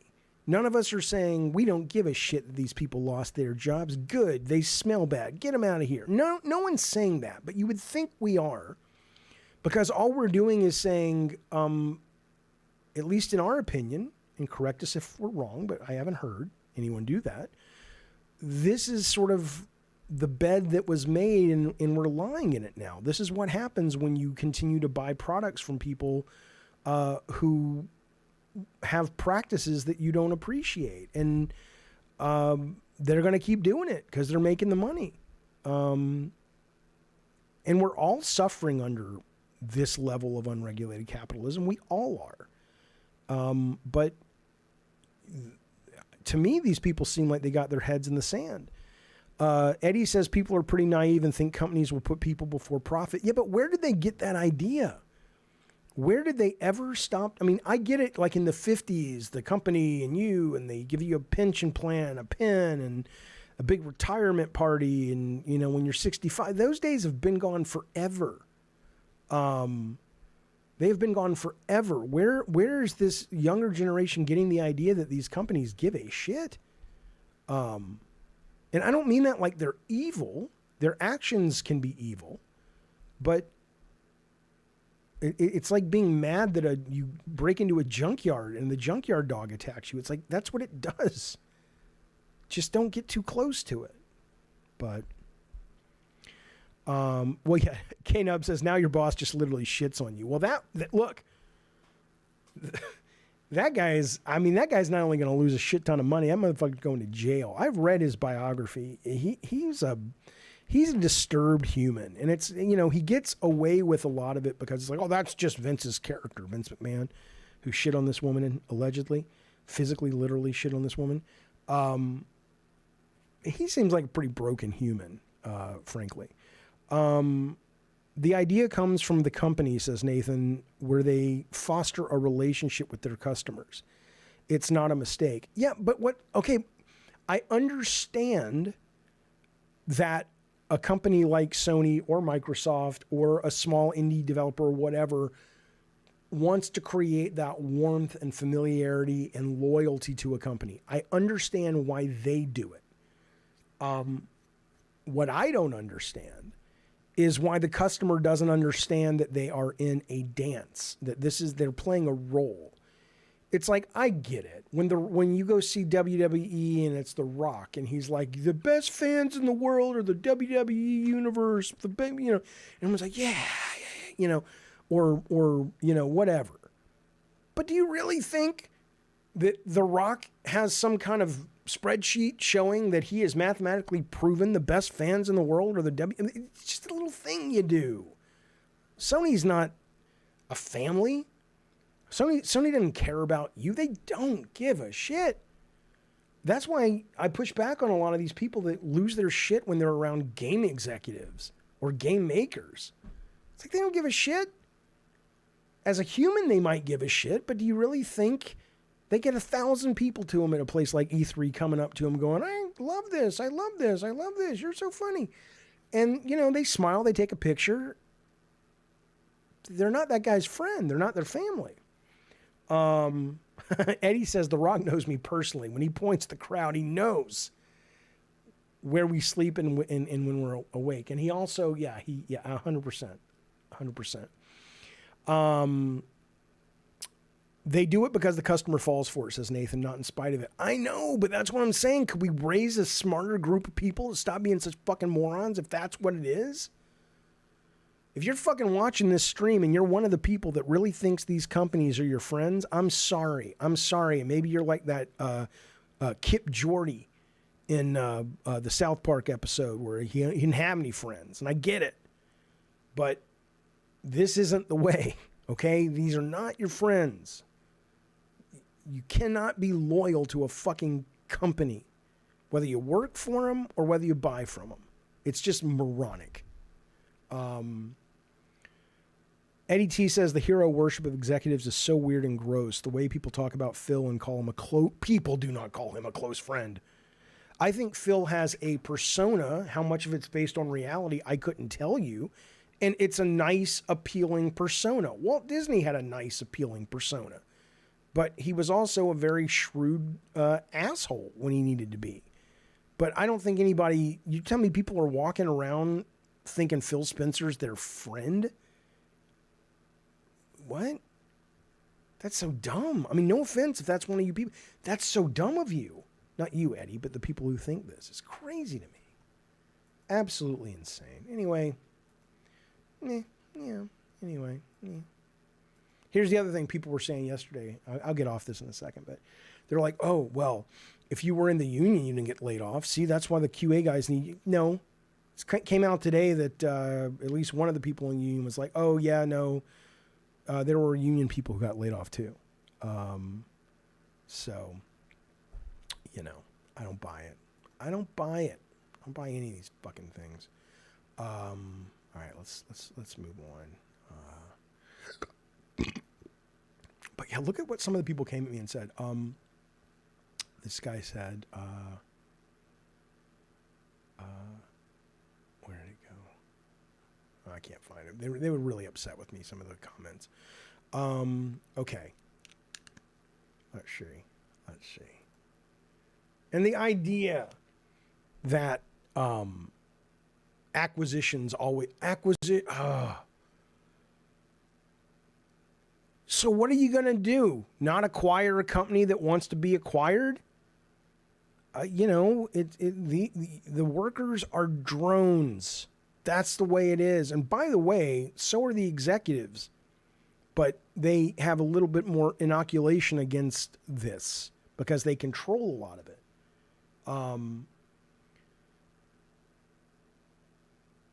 But they don't think about it like that.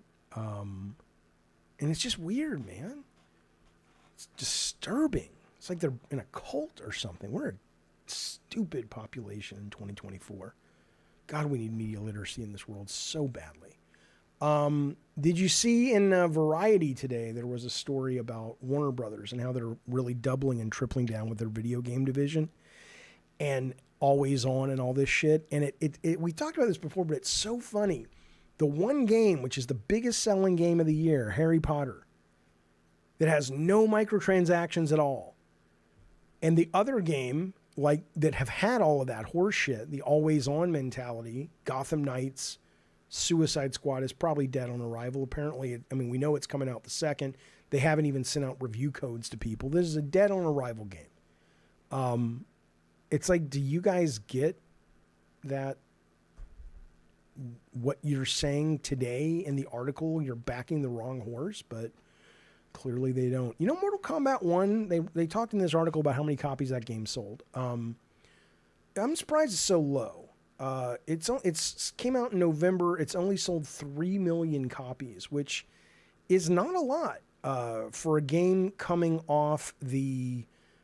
I think Mortal Kombat 11 was the most successful home Mortal Kombat ever. And it just kind of came and went. I don't hear a lot of people talking about it. I mean, I liked it. I thought it was fine, but they were lauding that like, it's like, do you guys know what this business is? 3 million copies of a top franchise in 6 months, about 5.5 months. And that's not good across multiple systems, except the Switch. You can't count the Switch, you know. That was disgusting. Anyway, so I don't know, man. I don't know. If I was, all I can tell you, if you're out there thinking about a career in games, please just spend some time in the indie space, the micro budget space. I get it. People want to do the big budget stuff. That's fine. But there is so much more freedom for you to be able to express yourself and you to be able to share your creative vision with people that you just can't do at these higher levels. And I don't know why. I don't know why you would want to do that. Oh, look at that! Seeing in the chat, Vince McMahon has officially resigned from WWE and UFC parent company TKO Group Holdings. Good, fuck him.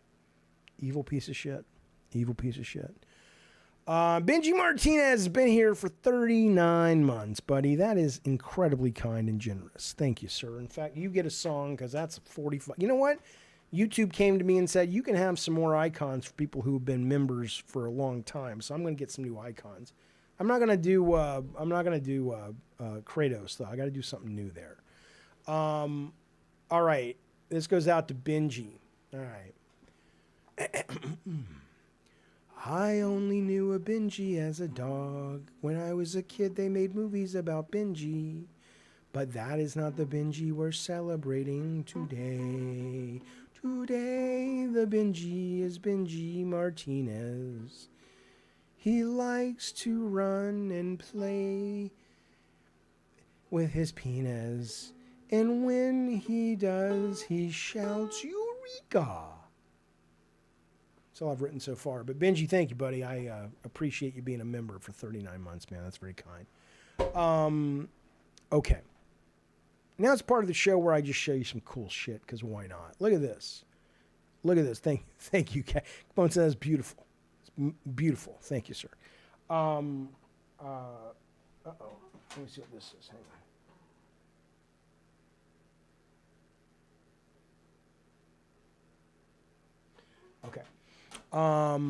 Okay.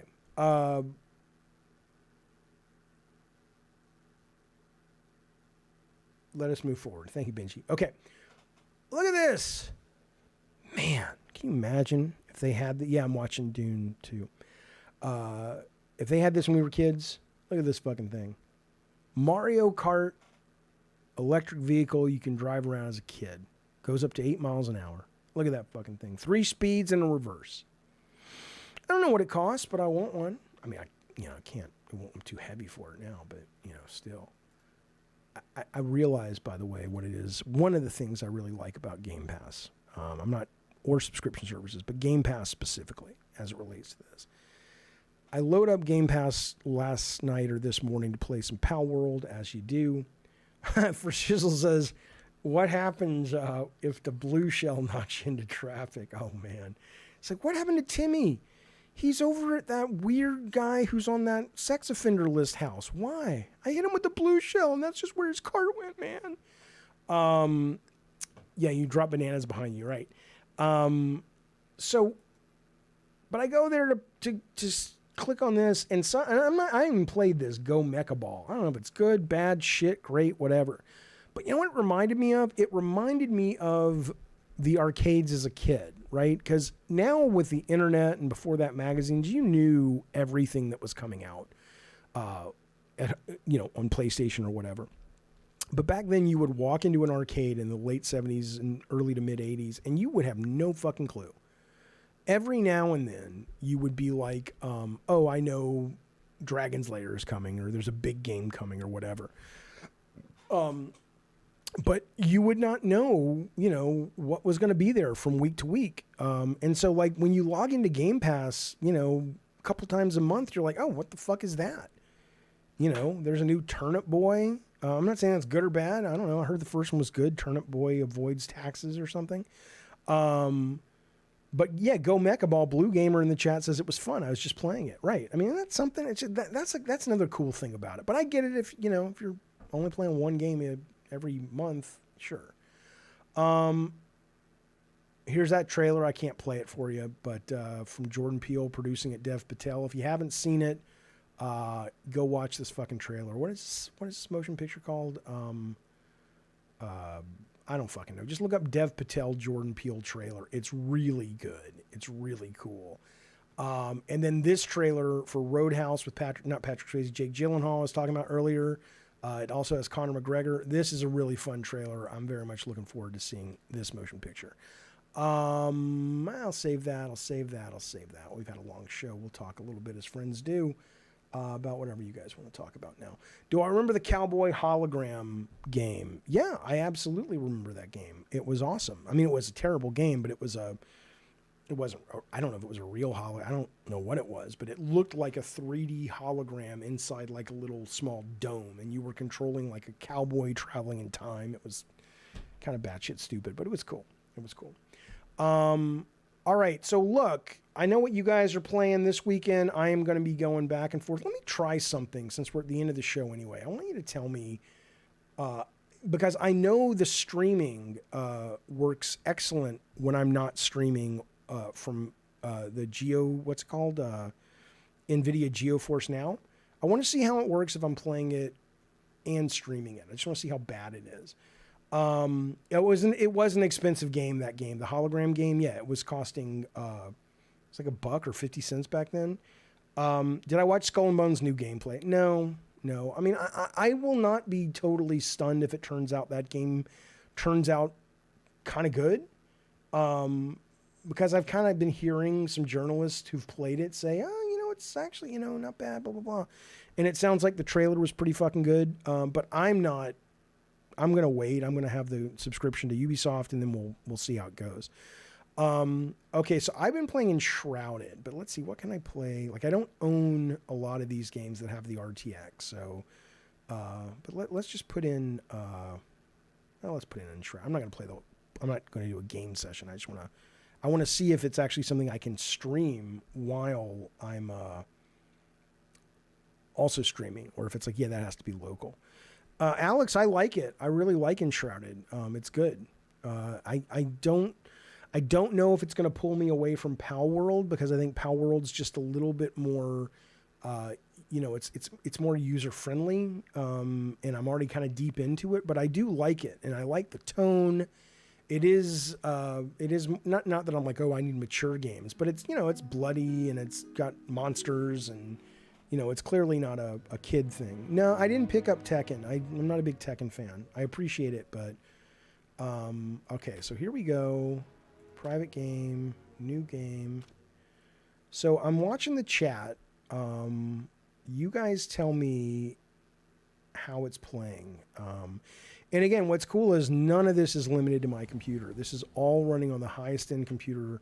Again, the game isn't built to really show that off. Let me see if I need to do VSync. Oh, hang on. Display. VSync is on. All right. But no, yeah, Tekken's not really my thing. So I mean, again, I'm just running around. There's not much going on right now.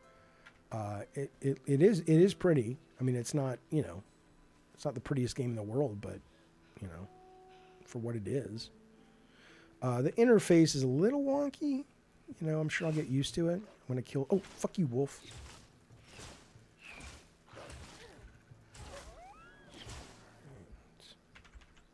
It looks good. Golf franchise. Okay, you guys are saying it looks good. Oh, that's what I'm saying. How fucking awesome is that? I don't know. It makes me so excited for the future of games. That I don't even have to have, let me try something else. Let me try, let's close this. Let me try, the only thing I have that is, and it's running on Game Pass, because if I want to run something with RTX, do I own The Witcher? I might own, but that's an old game, right? I want to see, can I run something that's really pretty, but I have to own it on Steam. And I don't really buy a lot of games on... Yeah, I don't own Cyberpunk. I would have to buy Cyberpunk. I own it, but I don't own it on my PC. I own it on my PS5. So that's the tricksy part. Do I own I might own Resident Evil 2 on Steam. Let's try that. Because, that's not brand new, but... okay. Yeah, play this game. You must sign in your Steam account. Yeah, Lutron, that was streamed. Let me sign into my account. Kingdom Come Deliverance. Yeah, like I said, now that I have this, but I still, if I keep playing on this, I'll probably end up buying Cyberpunk when I play it, because it looks so good on this. Okay, so I do own this. Let's launch it. Let's turn it all up to the max. And let's see how it works. I gotta change screens. Okay. All right. Yeah. Fuck you. Resident Evil 2. All right. Fine. Okay, play through. Let's just do story. Continue. All right, let's see how this looks with everything cranked. Would it be display? No, it would be graphics. Okay. Ray tracing off. I don't want it off. Why do these things? This should be giving me the absolute very best. Oh, this is only available when it's turned on. I want it to be turned on. Anybody know what the fuck's going on? Refresh rate, ultra quality. I want it ultra. Anyone have any clue on how to make this work? Mesh quality, max. Texture filter. Let's go as high as it can go. No, that's as low as it can go. Let's go high. let's just go crazy. All right. Now let's see. All right. Well, for whatever reason, it's not letting me. No, it's not the free version. It's I'm paying for the highest end version of it. Let's see what it looks like. Did I have to apply anything, or it just works? I mean, this is not going to be a very good example. Such a good game, though. God, it's a good game. But yeah, that just looks like it looks on my PlayStation. That doesn't look. This doesn't look all that different. Let's find another one. But I mean, again, I just think it's the coolest thing, man. I think it's the coolest thing that you've got. This ease of accessibility of video games is what an amazing time, and it's only going to get better when it comes to that stuff. All right, let's see what I can run that's high end. I mean, Forza, but it says the finals has RTX on, but do I own this? Warhammer, do I own this? I might. No, I don't. Do I own The Witcher? Nope, I don't own it. How about this? You may need to turn this on in the game. Okay, let's try the finals. See what that looks like with RTX. But I have been very impressed by this.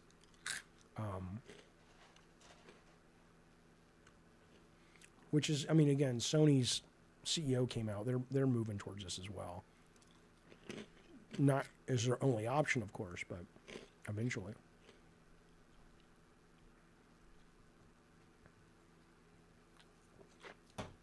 Come on, damn it. Let's go.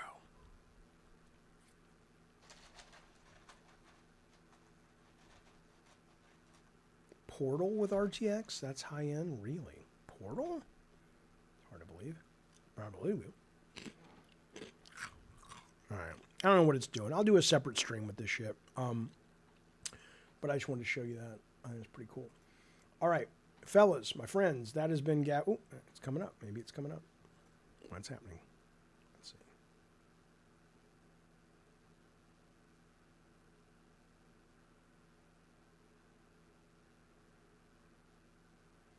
What do you mean you knew why the ray tracing wasn't working? I don't understand. All right, well, let's just know. It should be working. Let's try it.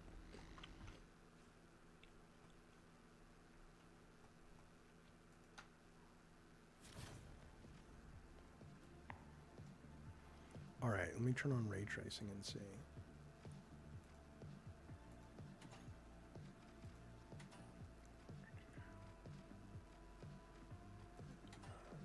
Video, okay. VSync. We're in ray tracing. So it's on. All right. Quality level, epic. All right. I've been Spidey 99 forever, though. All right, let's just jump into a game. I guess I can just jump into practice, right? I do too, Lutron. The sub bell, it's pretty cool. Oh, I know, Milkmaster69. I hear you.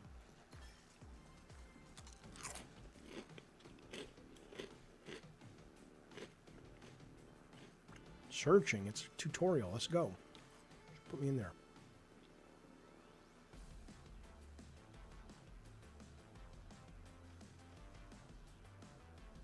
Game found.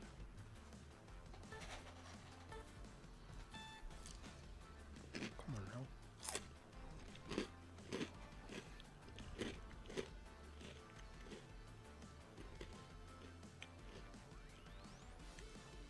Jay Styles, I've struggled to get engaged with Alan Wake. A lot of people love it, and I think it's worth playing from what people say, but I've played about 4 hours, 5 hours. I don't not like it, and I think it's really cool. I think the pacing of it is a little off for me. Yeah, there you go. Lutron. I mean, people do it. They gamify subs all the time, but it feels weird. I was watching a streamer earlier, and he was like, "Oh, let's try to get the subs up to 25 every day," and I'm like, "I know why you want that. Why does your audience care?" I mean, this looks fine, right? I mean, it looks good. I mean, I'm not like a graphics whore. I'm just saying that I don't know if this is everything turned up to 11, but how's it running though? Is it running smooth? I want to blow shit up. Where's the... Do I have any guns? I mean, not guns, but, you know, grenades and shit. What's this? What's this do? Goo grenade out! Oh, that's a goo grenade. Fuck you. I want a grenade that's...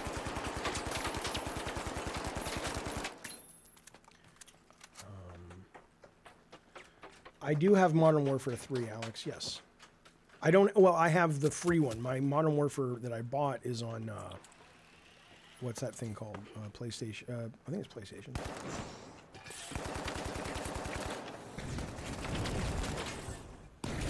Hey, it is smooth. Nice. Yeah, I like, obviously, the destruction of this is one of the key features. It's pretty cool.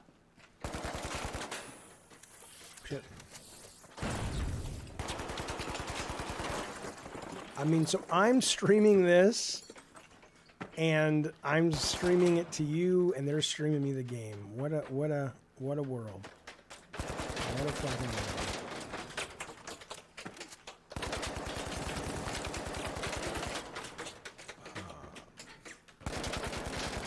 All right, well, there you go. So I'm gonna be playing a bunch of PC games at the highest I can afford to play them this weekend.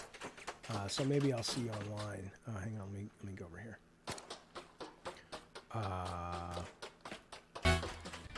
All right, there we go. So, fellas, sorry about the gunfire. I will see you next time. Thank you for hanging out. New members, welcome. Super chats, thank you. Lurkers, thank you very much. Old members, thank you. Mods, of course. Thank you very, very, very much. Appreciate it, fellas. I think it's an RPG in here this evening. Tomorrow, I don't know. We're going to be doing a Good Morning Gamers tomorrow, hopefully at 10:30, but we'll have to see. But that's what I'm shooting for. All right, be well, you guys, and I will see you soon. Thanks for hanging out with me. See you next time.